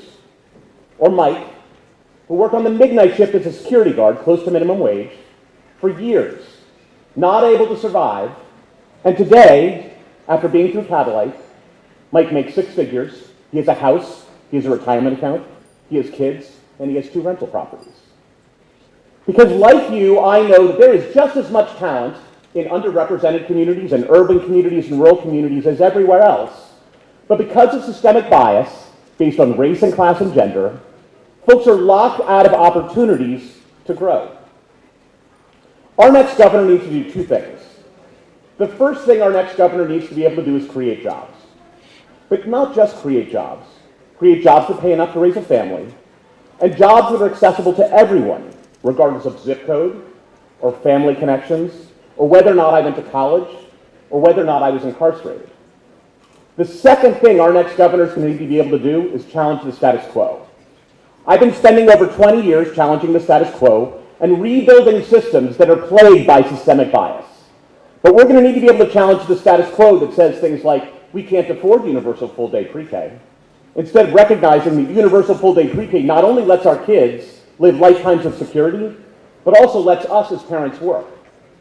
We're going to need to be able to challenge the status quo and rebuild systems that spend billions on a criminal justice system that still doesn't make our streets safe, and still lets bad cops be on the street, and still ensures that too many Marylanders still aren't free. We're going to need to be able to challenge the status quo that leans in on the current healthcare system instead of recognizing the obvious healthcare disparities, but also ignores the fact that there's a close relationship between health outcomes and economic security. Having a stable job is one of the best things that we can do to be healthy. Maryland is one of the richest states in the richest country in the world. We have the economic resources, we have the tools, we have the resources to guarantee a career for every Marylander who wants one. What we've lacked is the will. That's what we can do. We can guarantee a career for every Marylander who wants one. When I'm governor, every Marylander who wants a career will have a career that provides a pathway to a job that pays enough to raise a family. I have not been spending my life around politics. What I have been doing is rebuilding systems. Rebuilding systems that are plagued with bias, and rebuilding systems that have prevented too many from having economic opportunity. That's what we need to do as a state. That's why I'm running for governor. That's why I'm here. That's why I'm asking for your support. And thank you very much for having me.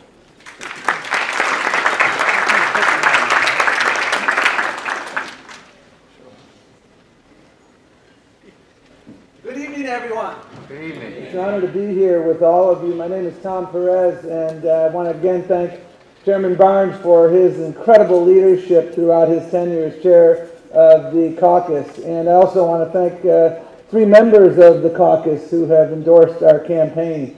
Delegate Jackson from Baltimore County, Senator McCray from Baltimore City, and my good friend Senator Benson from Prince George's County. Very honored to have your support.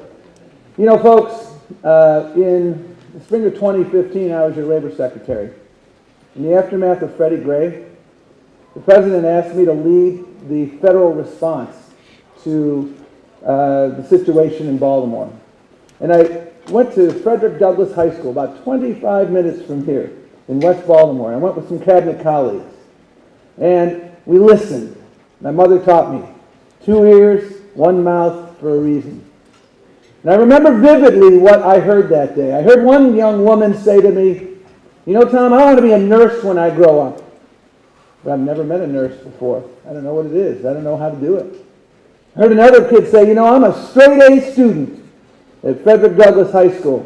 But you know what? We don't have AP and we don't have these advanced offerings. You know, the kids at Poly and City have that, but we don't. I'm just as smart as those kids. And I heard still another person who said, you know what? I have trouble studying at night because of the gunshots. You know, as Mike and others have said, we are the wealthiest state in the United States as measured by median income. Why aren't these students having the same opportunity? We know why these students aren't having the same opportunity. Because while we aspire to ensure that zip code does not determine destiny, zip code is in fact determining destiny for all too many black people in Maryland and across America. My life's work has been about civil rights and labor rights. It's been about what Dr. King marched for, jobs and justice. My life has been dedicated to a black agenda, to an agenda of opportunity for everyone. An agenda of opportunity and inclusion in every zip code in this state and in this country. And this election, because we are in what Reverend Barber calls our third Reconstruction moment, folks. This election presents a unique opportunity to build off the heroic work that Democrats in the state Senate and the state House did in recent years with no damn help from the governor. They did it despite the governor, not with the governor. And we have this once-in-a-generation opportunity. And that's what my life has been about. I was 12 years old. My dad died. My mom almost died that same year. And but for the grace of God, I would have been without both of them. And you know what that experience taught me? That experience taught me a lot. That experience taught me to fight every day. That every day your vertical is a good day. And to live my life with a sense of urgency. And that's exactly what I have done. My parents taught me to make sure the ladder was always down for others. And with the benefit of Pell Grants, working on the back of a trash truck, there's an umpire at night. You know, I'm Dominican. Dominicans have two sports, baseball and politics. Politics brought us to this country because they got kicked out. Baseball, I was a deceptive fastball. I was slower than you think, so I had to move away from baseball. That's why I became an umpire. And folks, I spent my entire life doing civil rights work, prosecuting police misconduct. I prosecuted an LAPD officer pre-Rodney King, to give you a sense of when I started.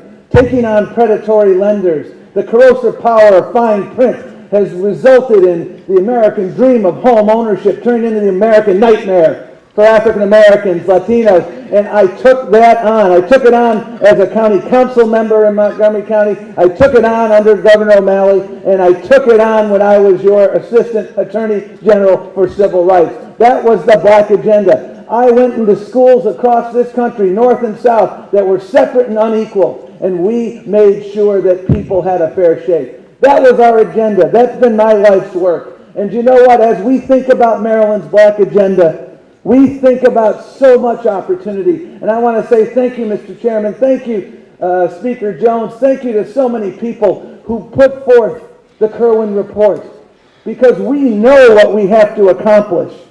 We know that when we make sure that every kid from cradle to adulthood has opportunity, we can move forward. The Kerwin Framework has remarkably important information about making sure we invest in career and technical education. Why do I focus on that? For the next 50 years, we have an unprecedented opportunity to build offshore wind, to create $35 an hour union jobs. And you know what, folks? African Americans are more represented in the labor movement than white Americans. But you know what? In these trades where we have these growth industries, they are not.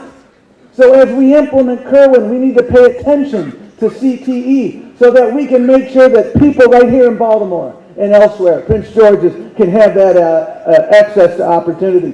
We need to continue our investment in our HBCUs. I was with Dr. Wilson about a month ago, and we talked about the fact that, you know what, there are so many institutions of higher learning in this country, and the statistics are remarkable. 4,000 plus institutions dedicated to higher education. 131 are classified as top research institutions. 0 HBCUs. Under my leadership, together with you, we will change that. We will do that. Folks, we have so much that we can do. I will make Maryland a leader in providing economic opportunities for business owners. I was listening intently to what you said, Mr. Charles. And you know what? One of the most important things that we need to remember is, you know, we will develop this vision together. And you know what the most important word for this is going to be? Implementation. We have laws that guarantee that if you lose your job, you can get unemployment benefits. We have money to help people who are in danger of getting evicted from their homes. But guess what? Government ain't working right now. We got people waiting 6 months to get their unemployment check because our Department of Labor in Maryland isn't implementing the law. We've got people who shouldn't ever get evicted right now because we have enough money to prevent it. But it's happening because the Department of Housing and Community Development and this administration didn't lead. Implementation is what it's about. When I was your labor secretary, Mr. Charles, you talked about making sure that we have diverse investors. Well, I was the chair of the Pension Benefit Guarantee Corporation. We insure private pension plans. And you know what? One of the first things I did when I looked was who is investing our money? And we did exactly what you suggested. We made sure that diverse investors, diverse companies had that opportunity. That's what it's all about. I am so grateful for all the work that you have done at the Black Caucus. Dr. King said, the arc of the moral universe is long, but it bends toward justice. But it never bends on its own. We will not get everybody covered. We have 94% of Marylanders covered under health insurance, thanks to people like Vinnie DeMarco, thanks to the Black Caucus, but we still have 350,000 people who aren't. I have a plan to make sure that changes, that we become the first state in the country, the first state where every person has health insurance. That is well within our goal, well within our reach. Thank you, Barack Obama, for the ACA. I can see the summit of the mountain. Let's climb to the mountaintop together on health care. Let's climb to the mountaintop together on equity and inclusion. That's been my life's work. And working together with you, I'm confident we can implement, succeed. Thank you very much.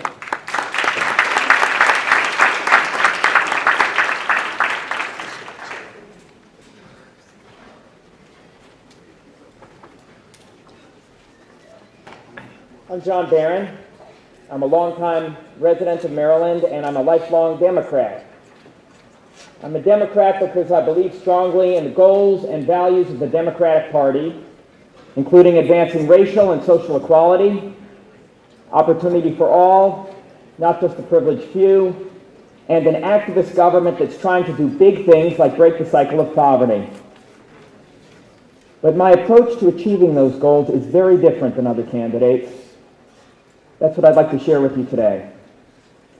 So the poverty rate in Maryland currently is 9%. You know what it was in 1995? It was 9%. Because for low and moderate income Marylanders, they have seen stagnant wages for decades while income inequality has grown. And I don't need to tell you that these numbers are that much worse for Marylanders of color. In education, more than a quarter of the middle school students in our state can't read at a basic level. More than a third can't do basic math. You know what those numbers were 20 years ago? They were the same. And throughout this period, Maryland has actually done worse than the national average on achievement gaps between black and white students. It seems like everyone's had a new plan to solve these problems, but it is decades later, and we are still mired in the same problems that are harming the lives of millions of people in our state. Clearly, we need to do something very different. That's what I'm offering. So I've been on a mission throughout my career to find effective new ways to solve our country's toughest challenges.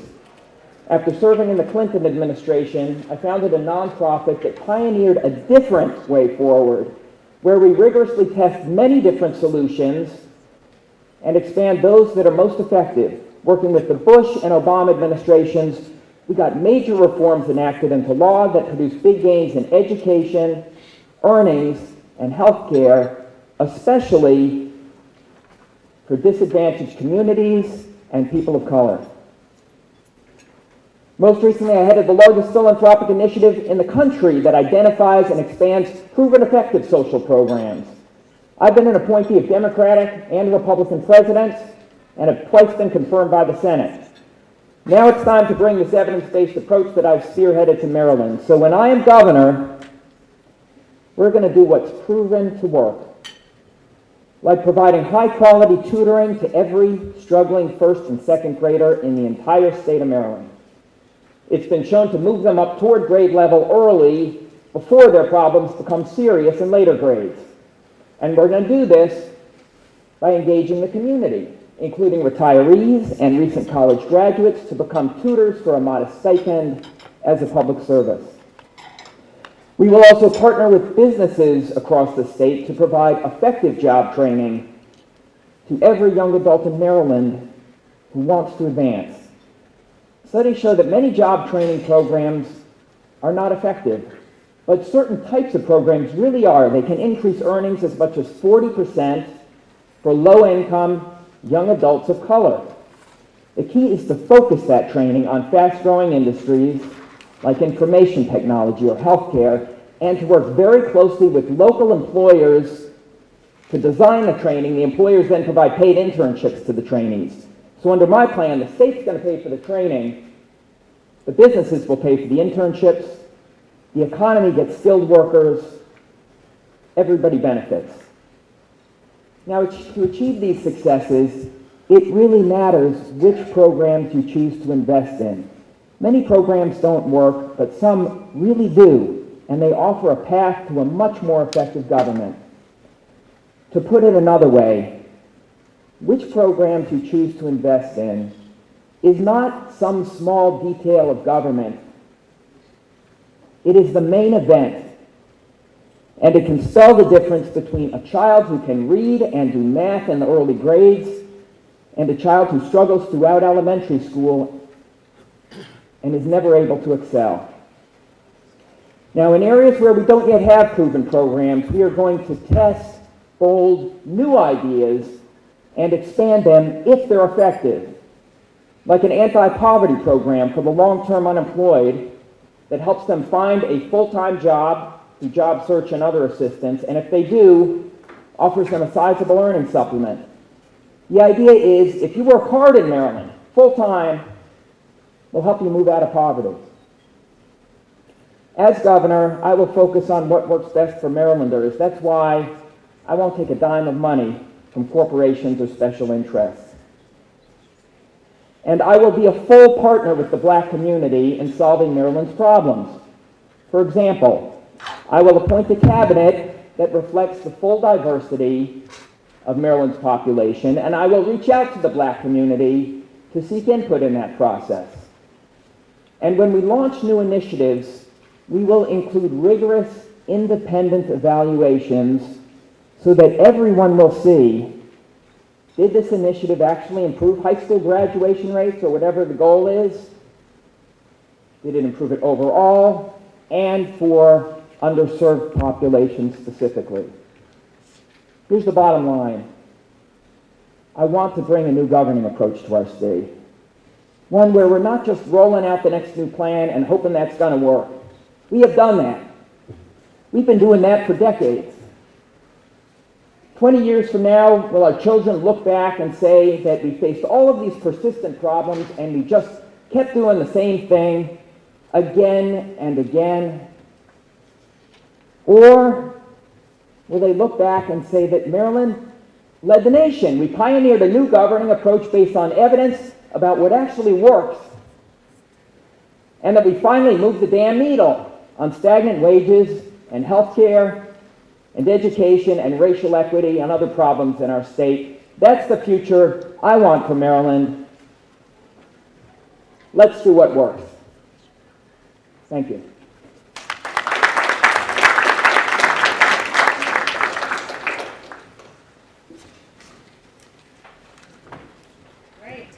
We're down to the last quarter. Our next three speakers is the former Maryland State Attorney General, Doug Gansler, and then our Libertarian candidate, Mr. David Lasher, followed by our Democratic candidate from Montgomery County, Ashwani Jain. And don't forget to fill out your surveys, please. Thank you so much.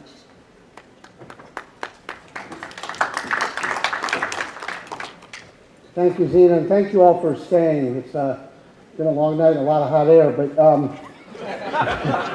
it's been a lot of, I want to thank the Black Caucus for doing this. I want to thank the Black Caucus for the work that it achieves every year in the General Assembly, and it's very difficult when we have Republicans running the government.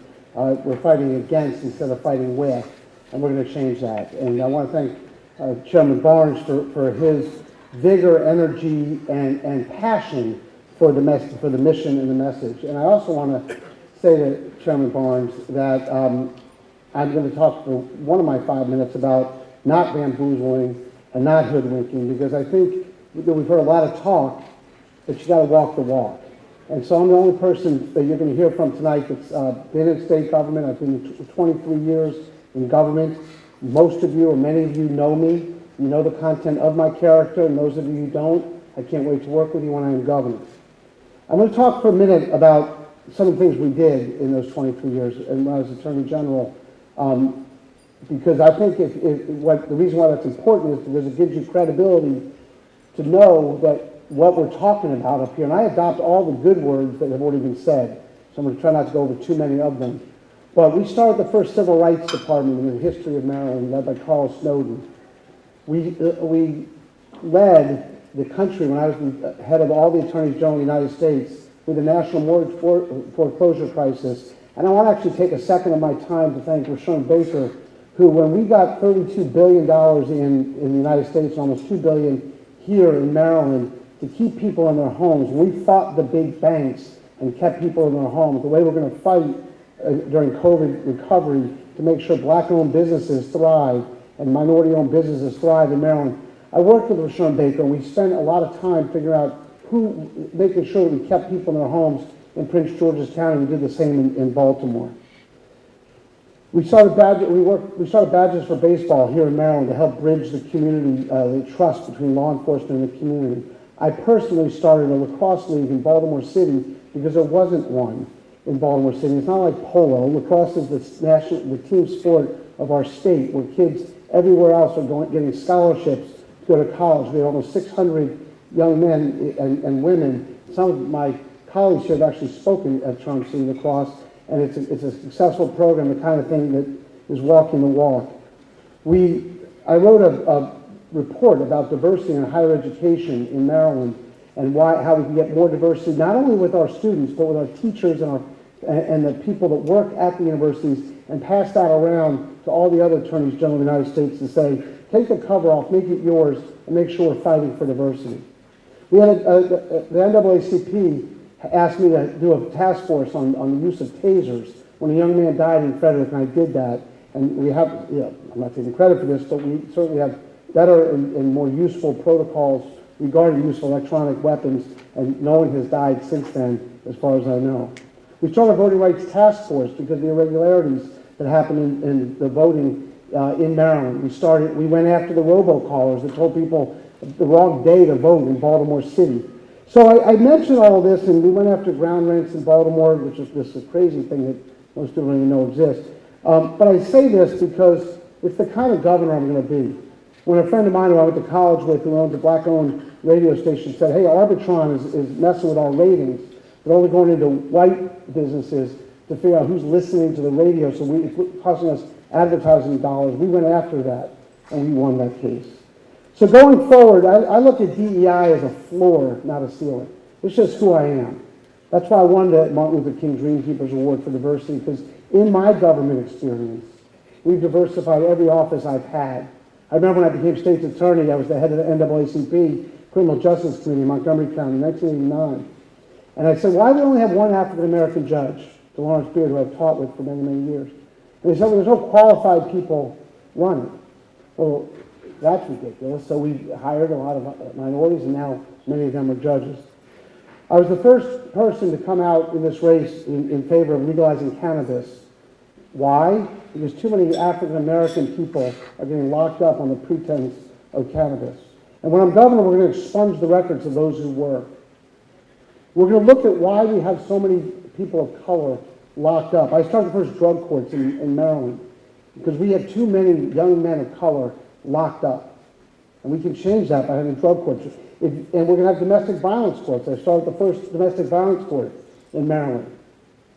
And if you're a state's attorney, if you don't have a domestic violence court in your courthouse, you're not getting state funded when I'm governor of the state of Maryland. We have to be bold. We have to think differently. We have to think not only about jobs, but we have to think about the companies and the small businesses that provide those jobs. And Wes Moore is dead right on this. We need to make sure we have wealth in this country, in this state. And wealth is not, there's no access to wealth right now for African Americans and minority communities. And that, you can keep getting those, go talk about minimum wage, and that's important because you got to put food on the table. But if you don't have wealth, we're never going to change the system. And we have to think boldly. We have to make sure it's not just the subs that are the minority contractors, but the primes are also there. The issue that I'm most familiar with is criminal justice. And when I was state's attorney and when I was attorney general, we put in community prosecution, where we have prosecutors, along working with community police, on the streets to work with the stakeholders to make sure that we build the bridge of trust between law enforcement and the community. Because what we have to recognize is, yes, we need to be more imaginative, we need to be more creative in how we police in this country. But we also have to recognize that communities of color and underserved communities are the ones disproportionately affected by crime. And so we need to make sure we have 2 years. Every single person before they become a police officer in Maryland, you can't give a high school graduate a gun and a badge and say, go have at it. You need to have 2 years of experience, like they do in Montgomery County, where I was the state's attorney, you have to get an associate's degree in public safety, you need to have cultural sensitivity training, and you need to have diversity in every department. That's why I wrote an editorial in the Baltimore Sun months ago about making sure we do an independent assessment of every police department in Maryland to make sure that we have the diversity that should be there, not only just in line assistants, but making sure that chiefs and commanders are. And we need to take care of our returning citizens. We need to give them access to opportunity. We need to give people access to opportunity, not just handouts, but access to opportunity in housing, in public health, in education, in jobs, and in criminal justice. And I'm going to end because the sign went up, and I'd like to babble a little bit longer, but we're going to have universal pre-K. We're going to have universal child care because it's all about education and making sure people can get jobs. But I can say this about the Black agenda. What I'm hearing around the state is they want someone with experience. This is no time to experiment. Governor can't be a starter job. People want somebody with experience and a progressive record of getting things done and working with folks in the Black community since I was a child. And that's what they want. And second, they want someone who can win. This is the most democratic state in the country. We lost 3 of the last 5 elections. And if I don't win this primary and we have a Republican agenda, that's going to hurt the Black agenda. It's going to hurt Baltimore, it's going to hurt Prince George's County, and it's going to hurt Maryland. So thank you for doing this. Thank you for putting us all on the task, making sure we're thinking about what we've done in terms of a Black agenda in our lives, but make sure we think about what we're going to do in terms of a Black agenda going forward. So thank you very much.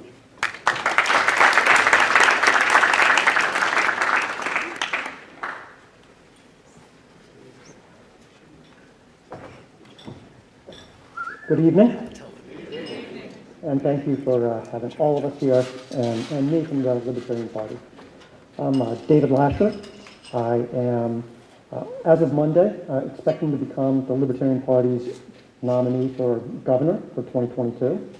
And the reason I'm standing for election is that I, like many people, believe that the 2 established parties are neither representing us well nor serving us well as we need.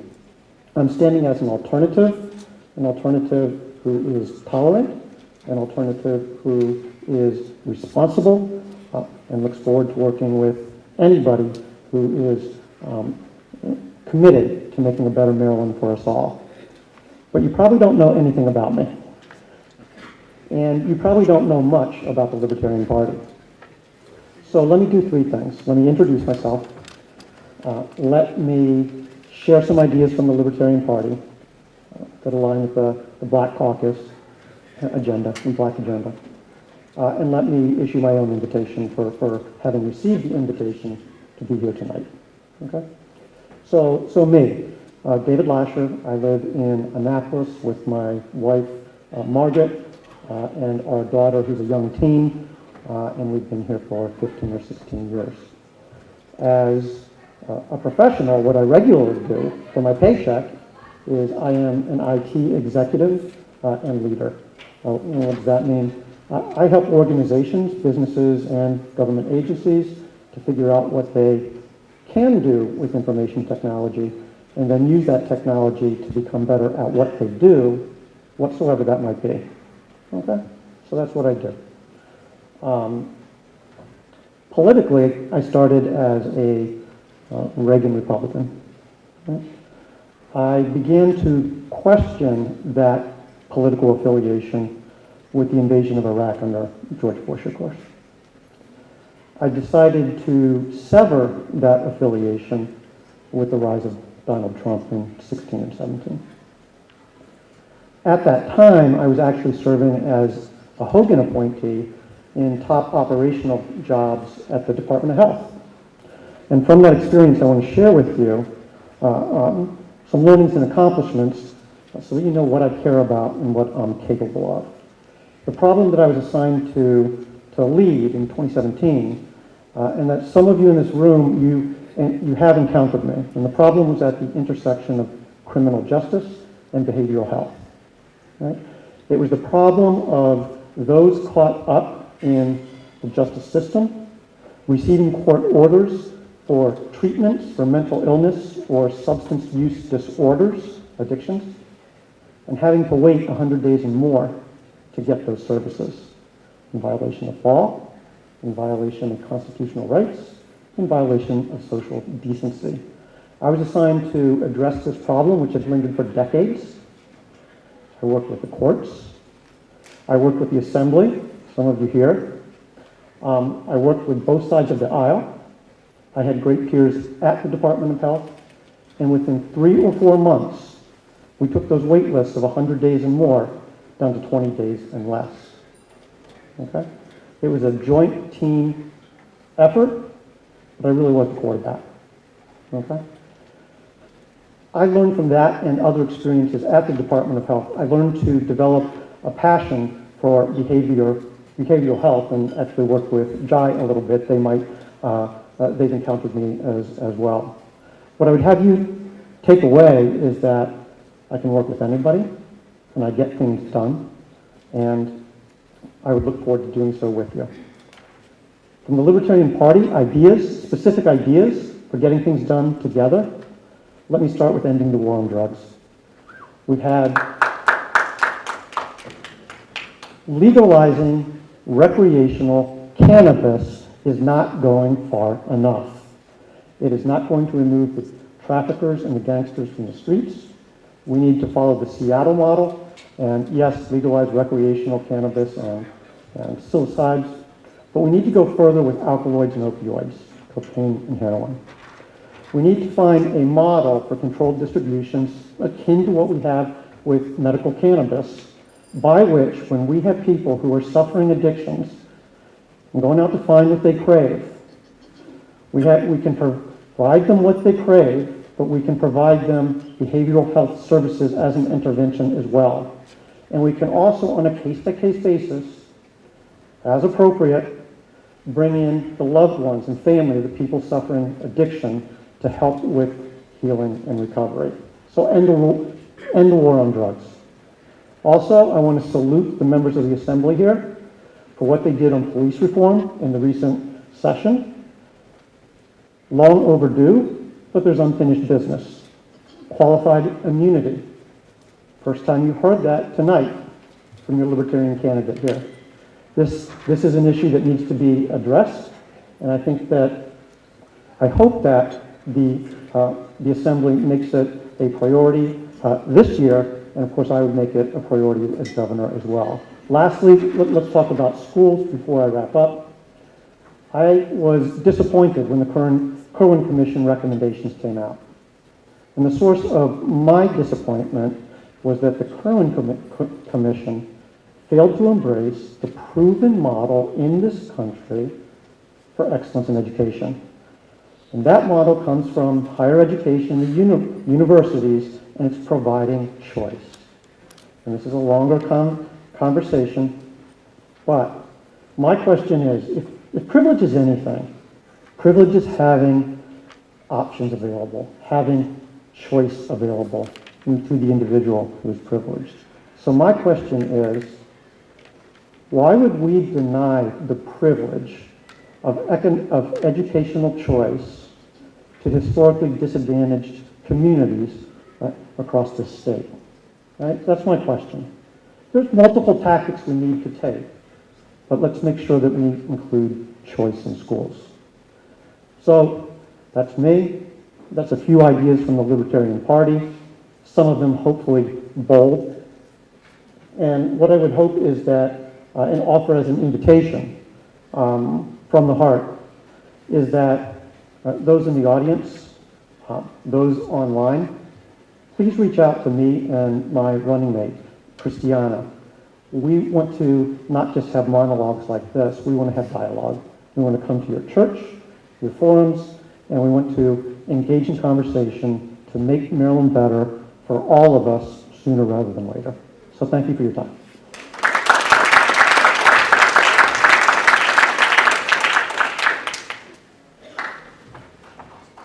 We're almost done. We're almost there. Thank you so much for your patience. How's everyone doing? Come on, last one of the night. How's everyone doing? All right. Thank you so much for this opportunity. I'm truly humbled and honored to be here. and be running with so many great candidates. So my name is Ashwani Jain. I use he, him pronouns. I'm a 32-year-old cancer survivor who's also a son of immigrants. I'm a proud product of Maryland public schools. I've worked in the public, private, and nonprofit sectors, and I had the opportunity to serve in President Obama's White House as well as 2 federal agencies. My Black agenda is exactly the reason I decided to run for governor, to make our politics more inclusive and more accessible. Now, this idea of inclusion started back when I was 13 years old and diagnosed with cancer. During that time, I saw a world in which I may not get to leave the 4 walls of the hospital room. I saw kids sitting right next to me lose their battles. I felt depressed and alone. And I found that many people were making decisions for me as opposed to making them with me. And so I thought if I was blessed enough to get a second chance at life, I was going to make it count. And luckily, I not only beat cancer, but I was able to go from survivor to advocate. And by getting involved in politics, I found opportunities to connect with others who had similar struggles and to channel all of my pain and sorrow and depression into something positive and productive. That advocacy work has now led me to run for governor. And while I would be the nation's youngest governor and the nation's first millennial governor, I have both the experience and the perspective needed to serve you all well. I helped manage and diversify the political appointee pool in the Obama White House. I worked to get over 400,000 Marylanders access to affordable health care when I was at the U.S. Department of Health and Human Services. I worked on affordable housing at the U.S. Department of Housing and Urban Development. And I helped get the FDA and the NIH billions of dollars when I was then Vice President Biden's Director of Outreach for what was called the Cancer Moonshot Summit. Equally important, I'm a son of Maryland, a proud product of Maryland public schools, a son of immigrants and minority-owned small business owners. And I'm a cancer survivor who knows exactly what it feels like to be written off, discounted, or having others make decisions for me instead of with me. And that's why I'm not waiting until the election to be inclusive. We have already built one of the largest grassroots campaigns in this state, with over 350 active volunteers from every community, every county, middle schoolers to retirees, because your voice matters. I am the first statewide candidate in the nation to be 100% volunteer run, limit the influence of money by guaranteeing that every event is free, and crowdsourcing policy and strategy decisions. I've also created mobile campaign offices in every single county across the state. And I've shared over 60 detailed policies on my website, including my fully paid for Maryland Now plan, which is going to do 5 things. Eliminate your state income tax, make Maryland the first state to make public transit free for every resident, create the nation's very first guaranteed jobs program for anyone who's struggling to find work, legalize marijuana and expunge records, and impose specific anti-corruption measures. And all these issues, the policies I'm discussing, and the way in which I'm operating my campaign will help African Americans across the state. Because at the end of the day, I believe decisions about us should not be made without us. So I hope to earn your support. You can visit janeforgovernor.com to find out anything I discussed tonight, and thank you so much.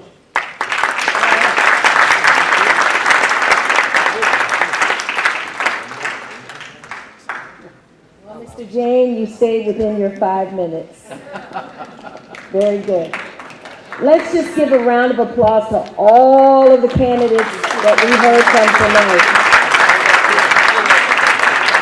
We heard some really good stuff, and we are so proud to have hosted you here on this evening on behalf of the Maryland Black Caucus Foundation.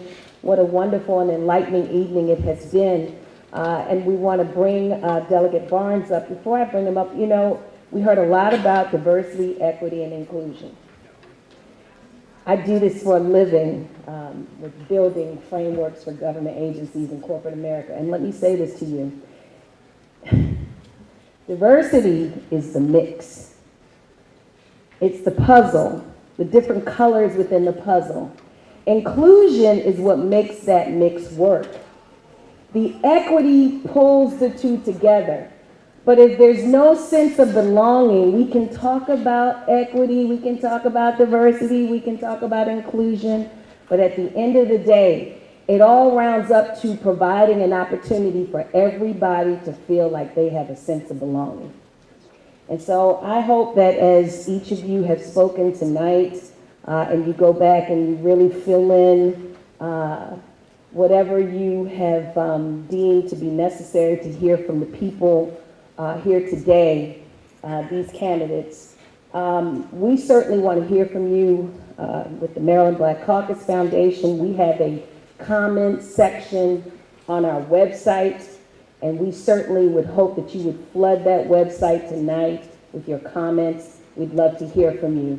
And so we again thank you. Thank you so much, Mr. Charles, for hosting us tonight. Thank you so much for all of the sponsors, Mr. Bariano, Mr. Proctor, Jai, and certainly Mr. Askew, our lead sponsor. Thank you to the Maryland Black Caucus Foundation members, Mr. Darius Stanton, Mr. Richard Potter, Mr. Hockey, me, and to Ronette Earl, and on behalf of Jules, Dunham Howie rather, who is unable to be here tonight. We certainly want to thank you for this opportunity to be here with you. And so without further ado, Hassan Barnes is our attorney. So we're grateful for all of the partners that we have. So thank you. And again, thank you to every worker, the camera guy, the AV, everybody, Lottie-Dottie and everybody.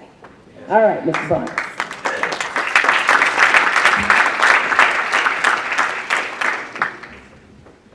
You know, I had the opportunity to provide the conclusion. And I was sitting in the back of the room, and I was out in the hallway, and I was listening to the feedback and comments of folks on what they heard. And I just want to challenge everyone that is here running for governor,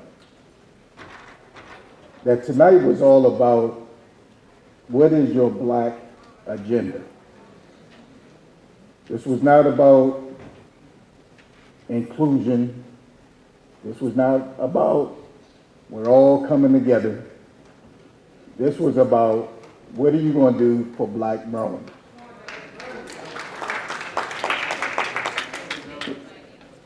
And at the end of the day, I don't think some hit the mark.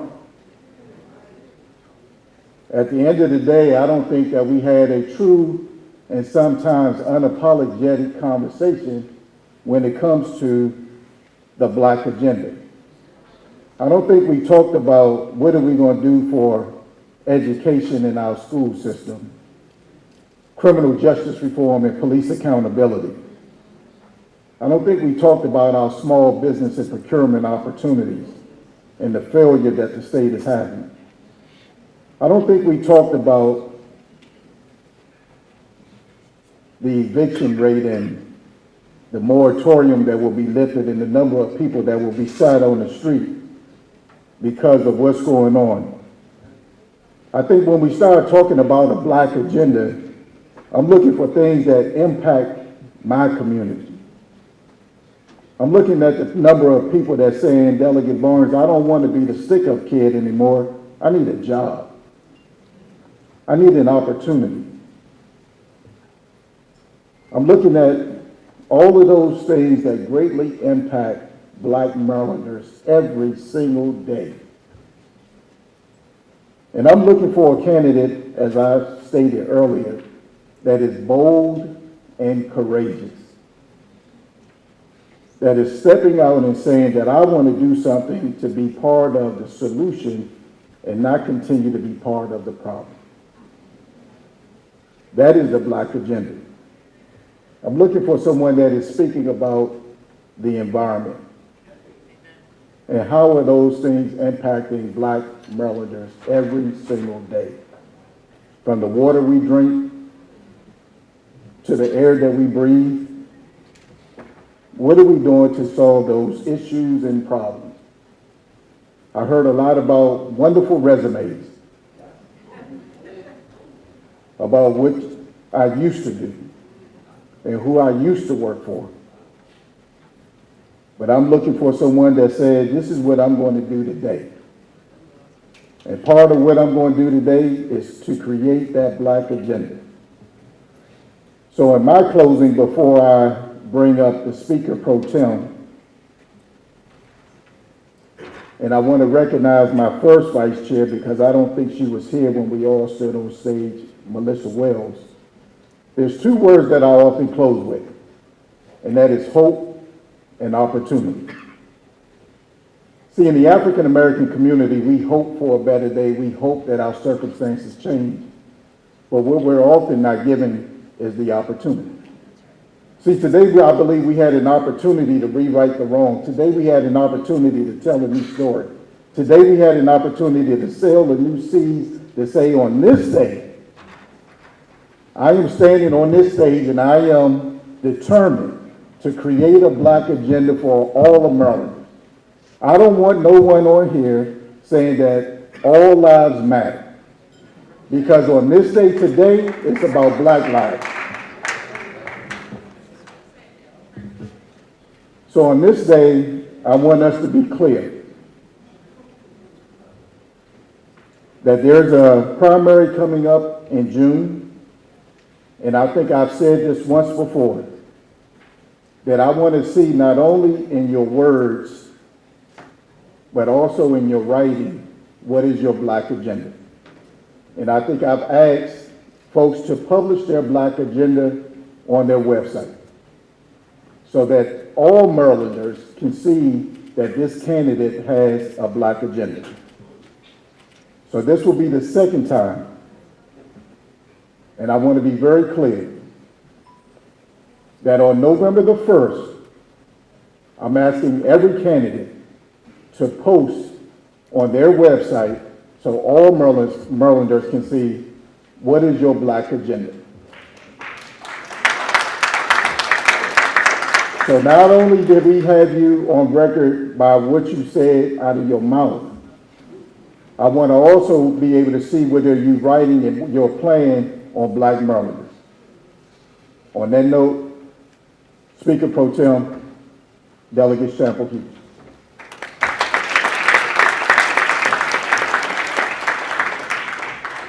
Good evening, everyone. Good evening. Certainly, I won't be before you very long because we have our marching orders. We know what we need to do. We know where we need to go. So this evening, as our chairman has so eloquently stated, that you have members in the Legislative Black Caucus throughout this entire state. So I implore you to work with us, we work with you, and we get to every corner of this state to speak our message. Our Speaker of the House, Adrienne Jones, set the tone this year, our Black agenda, and we made strides, but there is so much more to do. So with closing on tonight, just stand with us. We're going back in session. We're going to need your prayer. We're going to need your support. And the candidates, likewise. But we have a lot of work to do. So on behalf of the Maryland General Assembly, thank you again for all being here tonight. And thank you for your time and your patience. But let's get out there and educate our fellow citizens. Let them know what the priorities are and where we're going to make those changes. So thank you, God bless you, and good night.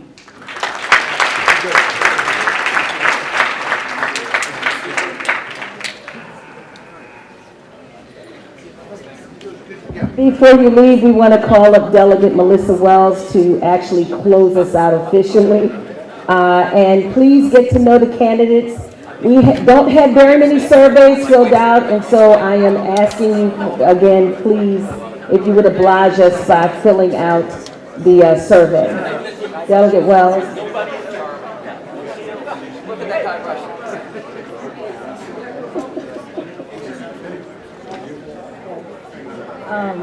I'm going to be brief, but I think we all have heard from our chairman, our speaker pro tem, and I think the collective voice of the Black Caucus that we want to genuinely see the work that you will do.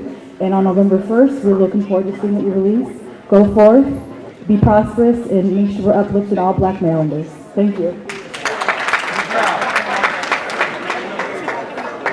It was a waste.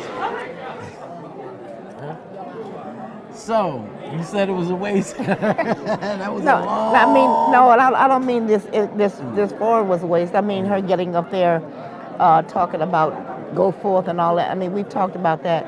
You know, I agree exactly with Darrell Barnes because, and I also agree with Doug Gessler when he said a whole lot of hot air. Yeah, I was about to just say that. Long night and a lot of hot air, like he said. A whole lot of hot air, and you're absolutely right. Because, but what I think should have happened is that Darrell did get up there and talk about what it is that we're looking for as a Black agenda, what the Black Caucus are looking for, what Black Maryland looking for. But those questions should have been specific so that the individuals addressing us would be able to address those questions. It's like the definition of success. You know, I have my definition, you have yours, and each person has theirs. That's what they were looking at, the Black agenda. You know, this white man don't know what the Black agenda is. He has his concept of what the Black agenda is, but he doesn't know what it is that we're looking for. Exactly. And I think how would he? He's right. Absolutely, absolutely. And then when you get one that comes up there and say, I'm a Caucasian, but I'm gonna be your first Black governor. That was so disrespectful. Yes, it was. So damn disrespectful. No, we ain't talking that, man. No. So, all right, but this is so even. So we definitely want to say our prayers to Comptroller Francho. He left. His wife had surgeries. He said Rashawn Baker, obviously his wife passed, and we heard the chairman take a shot at him because we heard Rashawn during his thing say all lives matter instead of Black Lives Matter, which Chairman Barnes said, no, I don't want to hear that. Right. I want to hear Black, which is true. I mean we understand that all lives matter. I mean, that's a given. Right. You know, human life matter. But we're talking about the Black agenda tonight. I'm sorry. Come on, hello. Man. Good, how you doing? Hi, I'm retired Senator Barbara Robinson. Hi, good to meet you. You as well. What did you think about when Darrell Barnes said that the majority of you missed the mark as far as the Black agenda is concerned? Is that you talked about your resume?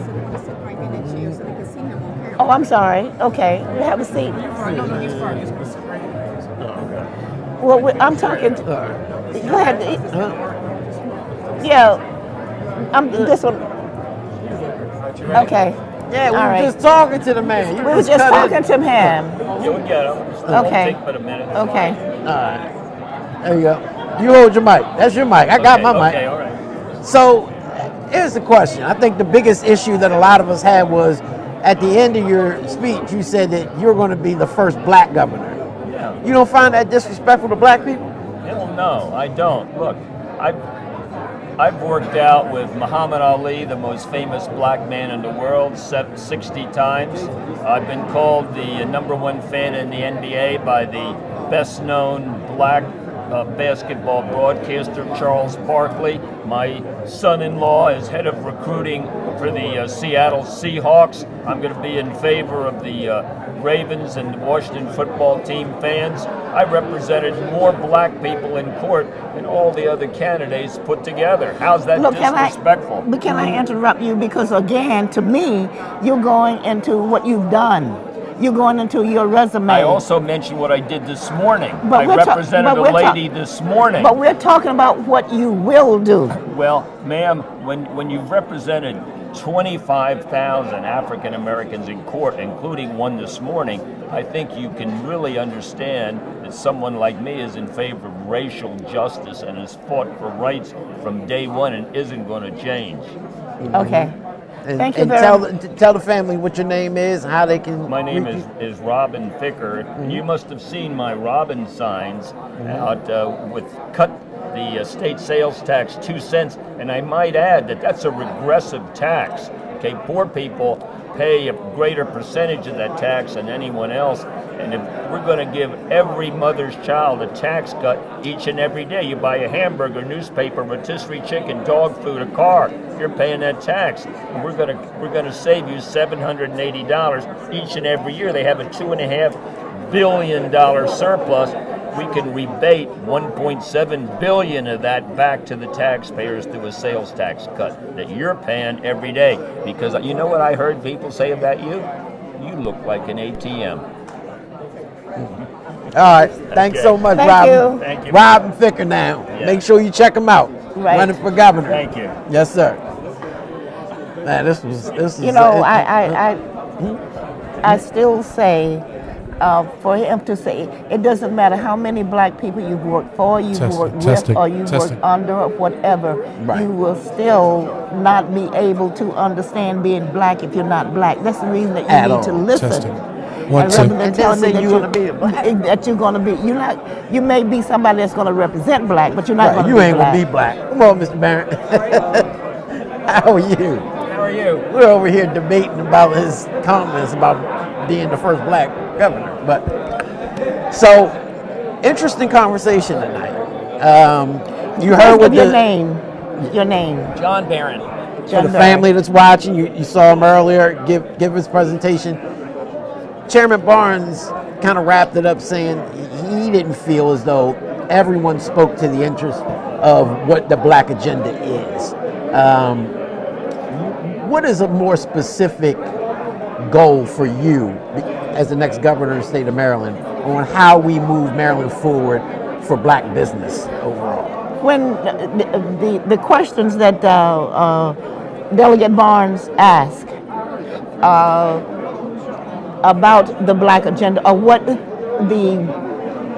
perspective is from the Black Caucus, what they or what we, because I chaired the Black Caucus too before Barnes did, when I was in the House of Delegates. And so what do you think about what he said about what the black agenda is according to the caucus? Did you hear him? Did you? I did. Yes, I did. Okay. And he was looking for concrete ideas, what we were going to do next, not just people talking about their resumes and all of that, and what their experience is and who they've worked for. So I think, all of the candidates here, and almost everyone in this room, we share similar goals. We want to improve education overall and for the black community in places like Baltimore and elsewhere. We want to improve healthcare. We want to improve wages. Here's where I'm different. I recognize that to achieve those goals, it is not enough to simply roll out yet another unproven plan or program, because however well-intentioned, many programs just don't work, as we've seen too often when the results are actually measured.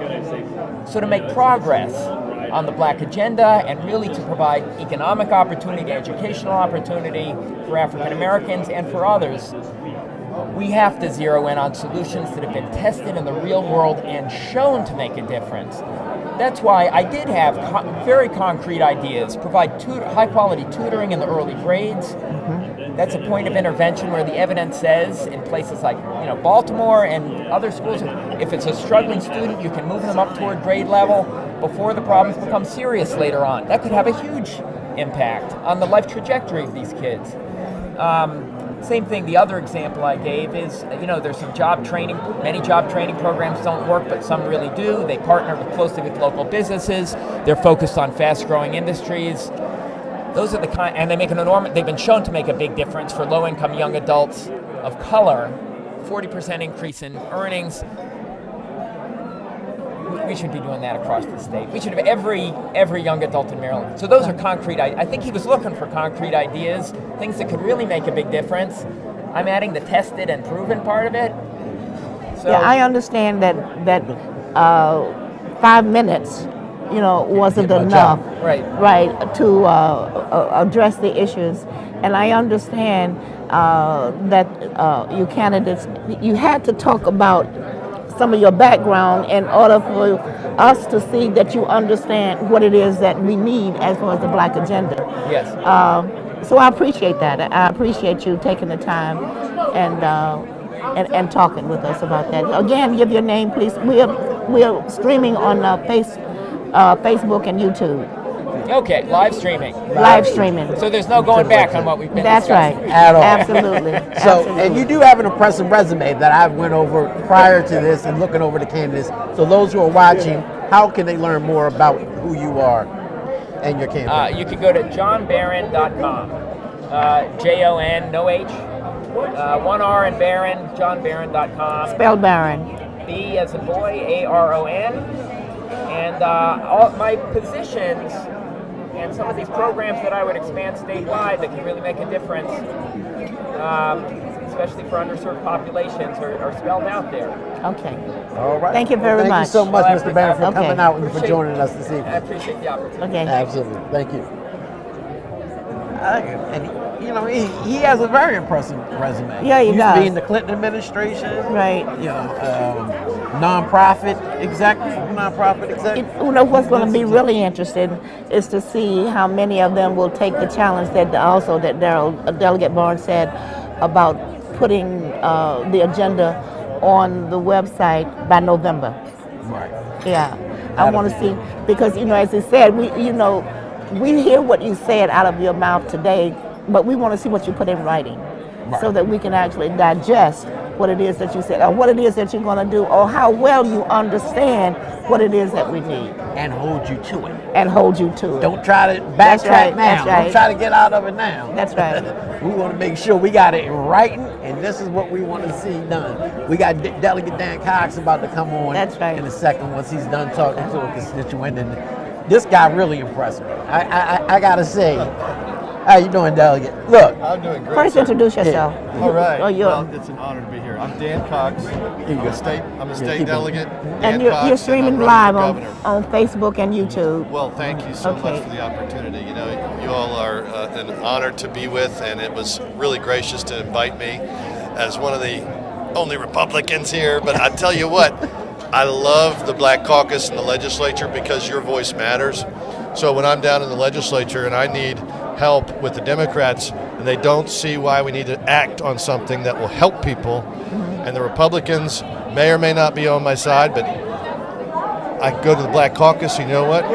If they believe it's right, they will write a letter. And you know what? For years, I've said that to the Black Caucus. You have 50, now they have about 53 members. With the Republican caucus, y'all can dominate anything that you want to get done. Mike Miller at the time, Bush couldn't get anything through if the Republicans were aligned with the Black Caucus. You had the votes. And look, you can see by my notes, made the most sense, connected with me more than any other candidates tonight, Dan Cox. Well, thank you. You hit the nail on the head. But what I found, and I was a state delegate, and I was also a senator. Thank you. And I just retired 2 years ago. Oh, wow. And I was also chair of the Black Caucus. And I did meet you before. And one of the things that we did as the Black Caucus, each year we would meet with the governor in the governor's mansion, and we would take to the governor our agenda, and we would go over what it is that we want. But not once have all of our asks been met. As a matter of fact, when we get to the to the governor's mansion, it's almost like he's telling us what it is that he wants from us, rather than accepting what it is we're saying that we need from you. So my question is, if you are blessed to be the governor, that's what the caucus needs, is to listen. One of the things when I was running for House of Delegates, when Hogan was running the first time, we were on a trail together, and we were in this place over on Pennsylvania Avenue in the middle of Black City. And nobody knew who he was, because everybody up there was African American. He was the only white guy there. The fans were broken. And he was sitting there, sleeves rolled up, sweating like the rest of us. And when we got ready to leave, there was an older woman sitting on the side and pulled him over. And she sat there and she talked to him. And when he left, she says, I've been living in this community for almost 50 years, and I'm going to vote for him. She says, they call me the mayor of this community because I don't know everything that's going on. Right. She says, I'm going to vote for him. I said, why? She said, because he's the first one that ever sat down and listened to me. There you go. And that's the exact deep. model that I desire. And that's deep. That is Listen. deep. You got to come to Baltimore, man. I mean, right. all these people, Montgomery County, Yes, Prince sir. George's I County, know. there's nobody from Baltimore. You're absolutely And correct. he's a Republican and won. Oh, look. That's right. That's right. When Hogan first announced, he had his announcement, he gave us the first interview before Fox, any of the other ones, sat down 1 hour, no holds barred, asked me whatever you want, and answered it live on a live stream. And after we were done, we said, man, you're going to win this. And Boyd didn't think so. He was like, yeah, right. Like, we ain't got a chance to help. And they won. Yeah, that's true. And hopefully we'll have a third term of a Republican Yes. with your election. For people who are watching, who were impressed like I was with your speech tonight, want to learn more about who Dan Cox is, how can they get more information? You go to coxforfreedom.com or dancoxforgovernor.com, and you can sign up to be on my email list. You can also text 797979, and my volunteers will be able to text you out information, anything you need. I'm pretty open. You can email me. You can text my own cell, 410-330-3551. I will do my level best to respond to you or to have my staffer get on it. And, you know, because my heart is for the people. I have been to Baltimore 3 times on the campaign trail, and I actually worked in Baltimore City for 3 years as an attorney in East Baltimore near the Eastern District, and it broke my heart. The things I saw, one of my clients was sadly, her daughter was murdered across from the Eastern District Courthouse in a domestic dispute. And the thing that was the damnedest of it all was the police weren't able to stop it in time, and it was right next to the courthouse, and they just didn't respond quickly. And I saw the need for the justice to occur, and I saw the fact that there was not proper protection for people. Like when I go back, you know, to my neighborhood in Frederick, for instance, I mean, you call the police, the sheriff's there if you have an issue. So I see that as a service that should be provided, and it needs to be something that people can count on and rely on, a community-based, trustworthy service with good training. So that's in my heart. And then, you know, the freedom issues, that's the Imago Dei, right? That's the image of God on each of us, and it just appalls me when we have so many wonderful people that forget that, and they want to force us to do this, that, or the other, or else we're going to lose our job. Right. I'm thinking we just came through a very difficult period with COVID, Right. and now we're going to lose our jobs if we don't take the jabs. And I'm not against vaccination. I actually am pro-vaccine, and I did my dissertation in law school on the interests of protecting people through vaccines without forcing them under the 14th Amendment. Right. So I see this happening now. It's kind of like wow, I didn't expect this so quickly. Yeah. And I see that as a principle, though, that goes far beyond just the medical freedom issue. It goes into the individual liberties that each of us are required to be respected about. That includes our local community options with the right to business, lower taxation. The fact that Baltimore City, it just is appalling that they have a tax rate for their properties that are pretty much double what they are in Frederick County, where I am from. Shocking, because I can hardly pay my taxes in the sense of a husband and wife, you know, with a small businessman and a family man with 9 children. And I look at that tax bracket being double in Baltimore City for people, and I'm like, I don't know how folks do it. Right. That's got to change. Right. And when we do, think of what the port can happen. You know, the port could actually have businesses come in and provide more jobs and opportunities, as well as all of the sectors in each of the neighborhoods. You're going to have an opportunity with the opportunity zones to make a difference, I believe. And that's why I'm working closely with people in Baltimore City that know more about this than me, because I need to listen, like you were talking about. I'm glad you said that, because the empowerment zones came out first, and they didn't, They didn't do as they were, because I've been a small business for over 35 years, so I understand. I lived in the empowerment zone. So we do need to bring back the opportunity zones, and also need to understand the difference between when you, and I'm minority business, strictly minority business. Understand the difference between minority businesses and nonprofits. Yes. And there is a difference. There is. And that was one of the things that, like, would talk with the, well, discuss wholeheartedly with this administration about the difference between the two. Excellent. That's so true. And it's, you know, we need our nonprofits, but what really uplifts and empowers individuals is the right to, the ability to make money to provide for their own families. That's right. You need them both. Oh, yes. You know, but when you start talking about funding, and you say, I'm funding minority businesses, don't include nonprofits. Exactly. Because that's a misnomer. You're not funding businesses, minority business, if you're doing nonprofits and minority business. There's a separation. You need to both of them. Yes. But you should not understand the difference between the two. I so much Thank agree. you so very much. Thank you for the opportunity. And I'll be God bless you glad all. to work with you. Let me know anything that I need to listen to you know, make part of my campaign. I'm all ears, and I'm ready to fight for you. And thank you so for much. all of Maryland. So thanks. We'll make for sure the we'll bring opportunity. you back to Baltimore. Sure. Okay. Yeah. Ready. Children. Papa Ready. was a Rolling Stone, huh? Delegate Dan Cox family. You heard the information. Go check him out on the website. He'll be in Baltimore, I'm sure. And impressive guy. Yeah, he really is. He's a very personable guy too, as well. And he's one of the ones that actually did, you know, talk about, seem to understand, well, at least listen. Right. At least he spoke. He talked the talk. Right. Right. This guy really gonna talk the talk.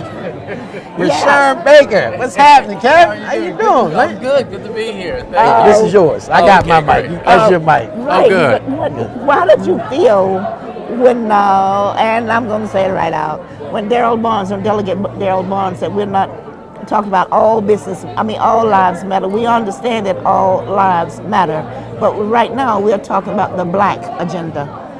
You know, what I felt like he didn't understand what I said. I said that if Black lives matter, then all lives matter.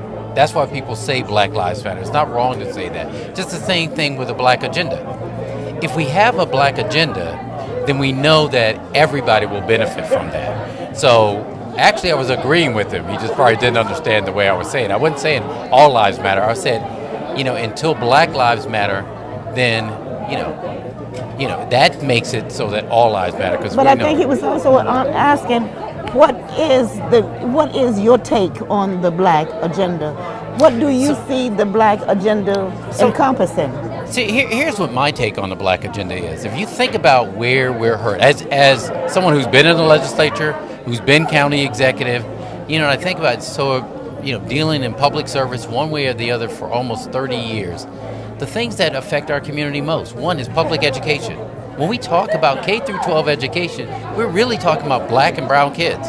That's who goes through our schools, even in this diverse state of Maryland. When we're talking about health disparities, if COVID showed nothing else, it showed the fact that the black communities in Prince George's County, Baltimore City, and throughout this state are underrepresented. So therefore, if we change healthcare, you know, one of the things that we did as county executive was to build a brand new hospital. That actually was a black agenda, because the people who were going to the hospital that was falling down, didn't have the resources, didn't have the medical care, they weren't white individuals.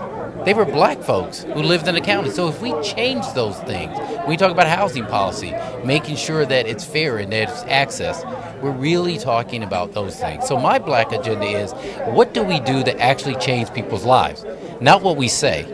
You know, people can say whatever they want, they can believe whatever they want, but if they're not actually creating jobs, like in the county, we created the fastest growing jobs in the state. Well, the majority of those jobs are going to black people. So if we're creating jobs for people who didn't have them, then that's a black agenda. If we're reforming our police department that disproportionately affects, that's on the local level, not the state level, on the local level, we're reforming our police department, then we're helping the black community. And so that's what I was saying. And what I told Senator I said, all he got to do is get up there and say, elect me as your first black governor, and that's helping push forward the black agenda. That's all you need to do. I mean, that's going to come with. Let me ask you a quick question. We're talking about the politics of the election. Of course, next year, a lot of them, Montgomery County residents, don't look like you and I, so they're going to probably get a black as their lieutenant governor running mate. You just announced the running mate yourself. Who is that person? Nancy Navarro, who is the first Latina council member in Montgomery County, first Latina on the school board, and raising two Afro-Latinas daughters who went to Howard University, HBCUs. If you think about even Montgomery County is our most diverse county in the state. It is not majority white. It is majority people of color. And most of those are African American and Latinx folks who are living there, and Asian. So, oh really? When we, yes, that's right. So people don't realize the school system in Montgomery County is no longer majority white. It's majority people of color, and most of those, like most of our public schools, are people of color, African Americans, Latinos, and so that's why when we have to be really, really, careful that we're delivering on what we say we're going to do. That we're not just saying rhetoric. That it is if we make our public schools better, I guarantee you that will help majority of African Americans. But she's Montgomery County. You're Prince George's County. What about Baltimore City, Baltimore County? And one of the don't things, forget about us now. You had Elizabeth Zimri last time. That's my girl. It seems that the elected officials in Annapolis think that Baltimore City is a cash cow. That you put money into Baltimore City, and I cannot tell you how many times I sat down with this governor and talked about when they were talking about end up on Baltimore Street, 2500 Baltimore Street, through the school system, et cetera, et cetera. Not Baltimore Street, Charles. It is. School system? Yeah, North Avenue, 2500 North Avenue. What's happening there? And you need to get rid of some people. Instead of pointing the finger as to who's doing wrong or whatever, what can you do as a governor in order to help North Avenue? No, I think you're absolutely right. So this is one of the things I say in the campaign. If you haven't been an executive at the local level, if you haven't been county executive, mayor, you think about those things, you understand, or a legislator, you understand directly the fact that if the governor's not willing to work with you, then you don't have true partnerships. That's right. We couldn't have reduced crime in Prince George's County unless Governor O'Malley was willing to come in and not say, hey, we gave you guys money for state's attorney and police. He didn't. He came in as a partner. The same thing that Nancy and I both understand, because we're at the local level, we see where the governor's turned his back. We talk about health disparities. So the hospital in Prince George's County, which represents not just Prince George's County, but the southern part of the state, this governor decided, well, you guys don't need all those beds. 2 years ago, he just cut them out. Pandemic happens. Who's in the waiting room of our emergency room? It's black folks from Prince George's County, because he made a decision not understanding at the local level we need a partner. But it doesn't do you any good to have because he's a governor that it was never an executive, never was in the legislature, doesn't understand how the process works, and quite honestly, doesn't care. That's what motivated me to run. It's not that the folks running aren't great individuals. I think they are. I think they're very smart. But if you haven't actually done it before, if you don't know, when we talk about police reform, you can do whatever you want at the state, which is helpful, but the rubber that hits the road is at the local level. That's right. That's who appoints the police chief. That's where the decisions are made. That's who negotiates with the FOP. If you don't understand that and you simply think passing something at the state level, you've done it, you're wrong. Same thing with education. We can talk all day what we want about, education. There's a formula of money that's going to come back to Baltimore City, Western Maryland, Prince George's County. But in order to change our education system, we need the help of the state, not inside the four walls. We need it, as I told Governor O'Malley and told Governor Hogan, I need help with health care. I need behavioral and social workers in our schools. You help me with funding for that. I need jobs. I need people in our communities where we see truancy and stuff. We need opportunities. We need transportation.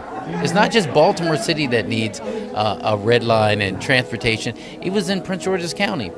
But I didn't learn this running for governor. I learned this because what Pete Rawlins made everybody do when you were on appropriations is you had to come to Baltimore. I sat on the appropriation committee for 10 years. You understand it. Absolutely. What he said to me when I was like, I was young, I said, listen, you know what? I don't live in Baltimore. I live in Prince George's County. He said, but you sit on appropriation, which carves up a $40 billion budget for the entire state. When you're making decisions and we're asking for stuff from Baltimore City or Western Maryland, you need to know why that's important. If you don't, you'll simply think it's unnecessary. I never forgot that lesson. But you also have to learn how to do it. That's right.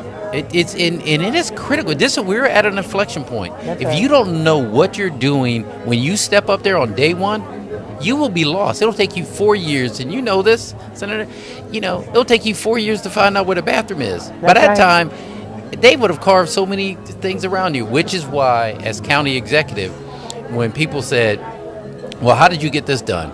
I said, because I served on appropriations and judiciary, and I know exactly how the process worked and who's going to hold up my bill and who I need to talk to get those things back for my constituent. So that's the thing with me is making sure we deliver on this. All those who are watching, like what they've heard from you, how can they find out more information about you and the campaign? Please come to our website, RashurnBaker.com. We have all the information on myself, but more importantly, my new running mate, Nancy Navarro, who's great, and we can't wait to visit around the state. So please, RashurnBaker.com. Yes, spell your name. RUSHERNBAKER. Thank you. I need to do that. Absolutely. Thank you. Thanks for having me. Absolutely. She's good. Thank you, Senator. We're gonna have to bring you back too on our weekly show. Right. I would love that. Right. I would love that. Definitely my deepest condolences. I had seen you before when you came to Bethel. I'm a member of Bethel. Oh, you guys do it right. Yeah. I love it. Damn churches. Okay. Damn Bethel. Bethel Bethel taking over everything. Over 40 years. Yeah, y'all got the super mega churches up there. It has a home feeling. Yeah. All right, family. Well, y'all have heard it. You've heard the candidates themselves. You heard a few of them come over here and join us. It's been a long night. It's been a long night, and we've heard some great speakers. And a lot of hot air. And a lot of hot air. But we've had some good points actually. And I think that there are a couple that I would like to hear again. I wish that Peter Franchot had stayed around so that we could interview him. And Doug Gansler, I'd like for him to have come over and talk about him. And, I do. I'm surprised he didn't shoot over here. That's my main man. Westmore, he left. Some of the people that were here, we wanted to speak, and it has been a long night. So I'm going to chalk it up to it's been a long night. Right. They were trying to get in and out. Talk to the people here too as well. But it has been extremely interesting, and I like streaming with you. I like hanging out with you. Absolutely, this has been fun. It has been. I just came by to say hi, man. Thank you for being here. This is Darius. Say Stant. We on your show. Oh, my man, come on, man. You can say that, man. Good. This is the first vice president of the Black Caucus Foundation, Darius Stant. Retired Senator Barbara Robinson, and I have my show is streamed every Thursday. It's called Straight Talk with Barbara Robinson on Facebook and YouTube. Oh, wonderful to meet you. Excuse me for interrupting you. Man, sit down and grab a mic. Yeah. We had him on the show last week. Him and Doc. Dr. Zena. Okay. Yeah, Zena Pierre. So they were promoting this, and we were talking about the Black Agenda and what was going on. So we were just talking about wrapping it up with some of the candidates. We live streamed all the candidates talking. What's your feeling about the entire event tonight? I have not met you. So again, you are Darius A. Stanton. with the Black Caucus Foundation. Yes, ma'am. I chaired the Black Caucus for 2 years before Cheryl Glenn. Oh, okay. And I also was first vice chair for 2 years, and I was second vice chair for 2 years, and then I had the legislative committee for 2 years. Well, thank you for your leadership. So and your service. I'm very passionate about when I was in the House of Delegates, and I also served in the Senate. So I'm very passionate about the caucus. One thing that I would like to see, and when I was chair, I was shared with my colleague that I had a retreat, the first one in 33 years since Blount. And that retreat talked about some of the things that Blount talked about 33 years ago. So that means that we are not doing a whole lot, because if we still have the same problems with the caucus today, or then, that we had when he was there, then actually how are we succeeding, or how are we moving forward? You know what, let me share my information with you. I'm actually producing a 50th anniversary documentary on the Black Caucus, and so I'd love to interview you. Okay. All right. All right. Okay, so if that's okay, if you share your information with me, then I will. I'll Jules follow know back me up well. with you. Jules, when I've been in business for over 35 years. No, but I want to make sure that our years. folks get to Jules- you and contact you right Okay. away. Jules has your contact information? Oh, absolutely. Okay, then I'll go. Yes, ma'am. Jules know me from when I was in business. She was doing marketing for me. Yeah, Okay. she knows me well. Wonderful. Thank you. I So what do appreciate you think it. about the event tonight? Well, I mean, first of all, just the mere fact, thank you for being here. And thank you for promoting it in advance. I think first and foremost, just to bring to the forefront publicly that there needs to be a continuation of a black agenda in itself is historical. The fact that they now have to stand up and say it. And this is the second time. So Delegate Barnes did this initially at his fundraiser. So they had no idea. At the very end of his remarks, he said, I'm going to give every candidate that's here 1 minute, but I want you to tell us what your black agenda is. In 1 minute. In 1 minute, on the spot. And as a result of that, they had the vision to be able to come back and do this again. I don't see that. I don't see that as being profitable, or you tell me what your black agenda is in 1 minute. I don't see that. Well, because number one, I need to understand what you expect of me as a black, with black agenda. If I'm a white man, I have no clue. Well, you should have a clue if you're running to represent black people, and not if I have not sat down and talked with you to find out what your issues are. Well, if you're running for governor, then you should have spoken to black people who are 30-some% of the percentage of people in the state of Maryland. You should have sat down with black people to make sure that you already have a black agenda. So you should be well-versed and prepared. And if you're not, whether you're a Republican, you're a Libertarian, whether you're a Democrat, you should come to represent the people of the state of Maryland. And especially when you know the instances. And so for people who say... I understand that. Mm-hmm. I understand that. I can come and talk with a black person wherever. But if, as I was just saying before, there's a different interpretation or different understanding or different definition of success.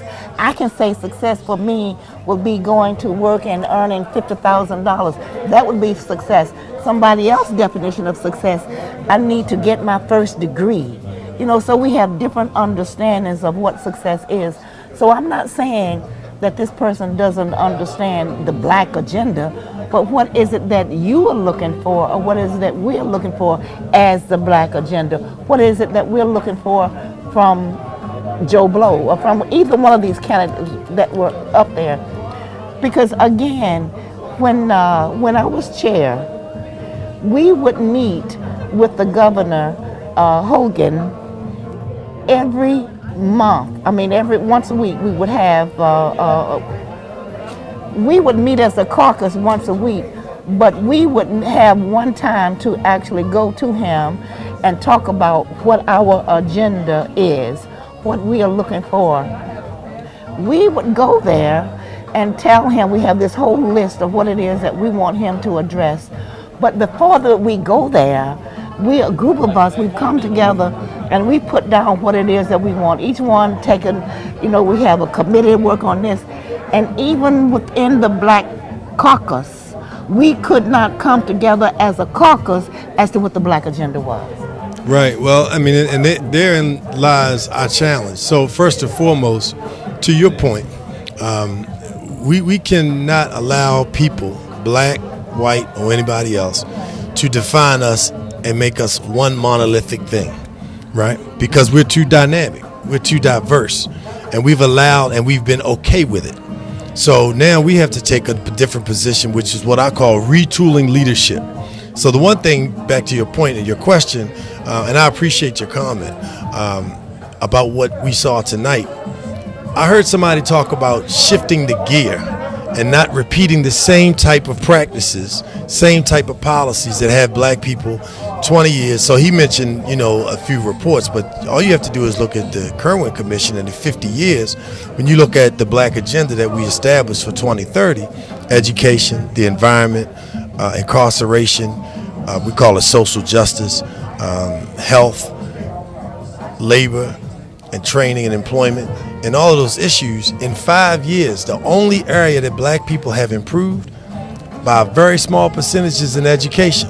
But what good is an education in America if you still have poor health, if you're still incarcerated at disproportionate rates, if your finances and economic status and your home ownership has declined and your land ownership has declined? What good is an education? So we have to really take, while we have in power, this is why I have so much respect and encourage people to support people like Speaker Jones, who decided we are going to have a black agenda. Because when you're in power, you have to act like you're in power. So I also want to, just acknowledge the fact that Delegate Barnes and the caucus, along with the foundation, had the gall to force them to do that, force that hand. Because how many other times has it happened? We've had black people in Maryland in politics. I'm 51. I remember being in rooms with Perrin J. Mitchell and Tony Fulton as a little boy because my mother was active and engaged. But how often are we putting our legislators, holding them to task, black, white, whatever the color is, but to make sure that they do things that actually benefit our communities? So this is a step to make sure that people have an agenda, but then what are you going to do to hold them accountable? How do we hold them accountable? How do we hold ourselves accountable to make sure that our communities are safe? How do we hold our communities accountable? Because this is one of the things I want to know. How is it that we continue to allow liquor stores in Baltimore City and throughout the state of Maryland continue to be opened or even stay in business? Baltimore City had 500 liquor stores over the legal limit. 350, and I got to give credit where credit is due, 150 of those got rolled back by Mayor Stephanie Rawlins Blake. But that was still 300 liquor stores over the legal limit. And if you look at the homicides in Baltimore City, people keep talking about, well, what is it, how are we changing, the homicide rate? What are we going to do about the death rate, the shootings? Well, the violence comes wherever you see liquor stores, there's violence. You don't see violence in Upper Park Heights. Yeah, you do. Number one, no, ma'am. You need to go back and look at my legislation. I put in, as a matter of fact, I had liquor stores, to close liquor stores. One, the bill that passed, I wanted the liquor store that was across the street from the school not to open before the children passed the liquor store to go to school. That's number one. For 2 years, I worked on legislation to close liquor stores in Baltimore City, in Park Heights at a certain time. I had thank you. Sharon Middleton, had the police in the Park Heights area put that bill together, and when we went to committee, they had to put more chairs in because there were so many Koreans in there. There was no room for anybody else to sit. The Koreans came in droves, in busloads, in order to fight the bill. It never passed. And when I got up there and I started talking about all of these Koreans, you fight to keep the liquor stores open, saying that like they're the only ones who have liquor stores in Park Heights. but they won the bill. And I said, And how did they win the bill? because the black folks or the people who could vote did not vote for the bill. That's why.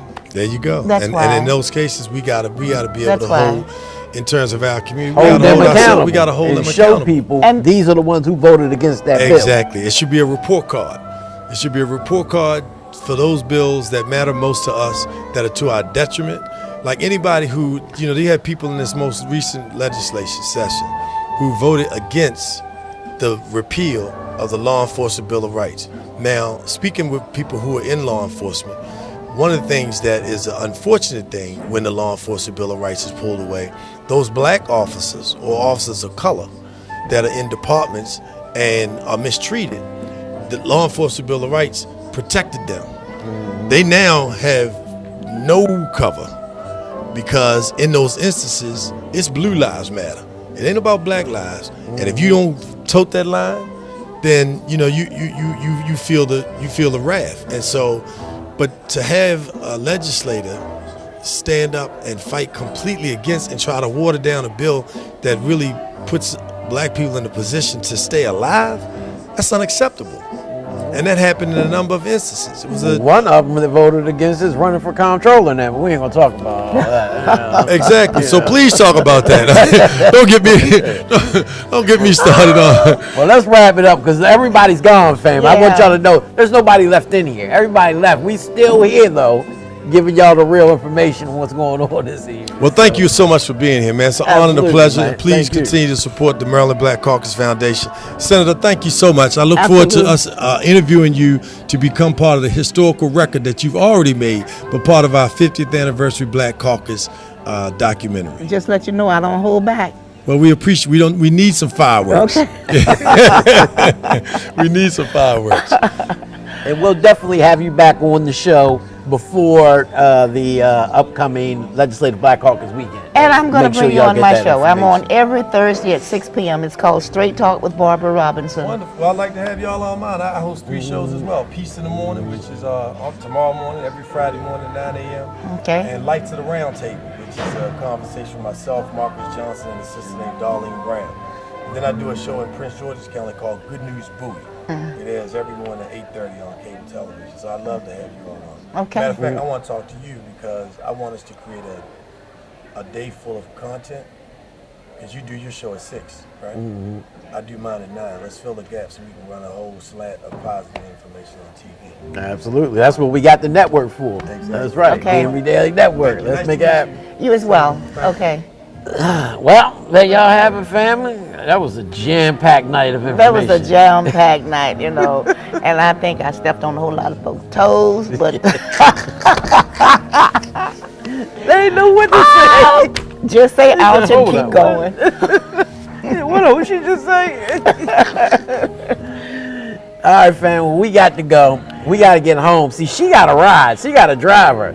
I don't. So if I fall asleep at the wheel, blame it on Jason Rodriguez, our producer.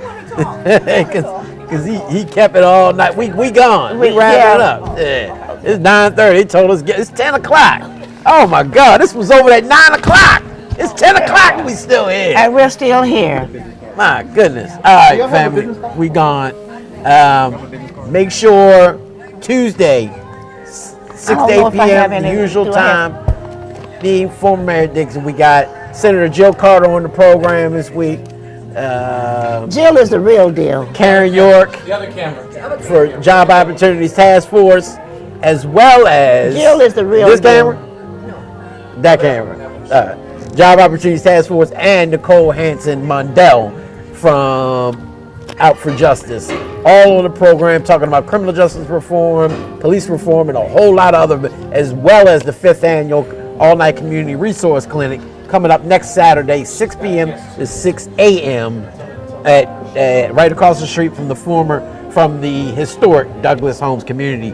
You got a show coming up as well this week. I do. I have a show coming up this week. Straight Talk with Barbara Robinson. It's on YouTube and Facebook Thursday at 6 p.m. And, I talk about small business so much.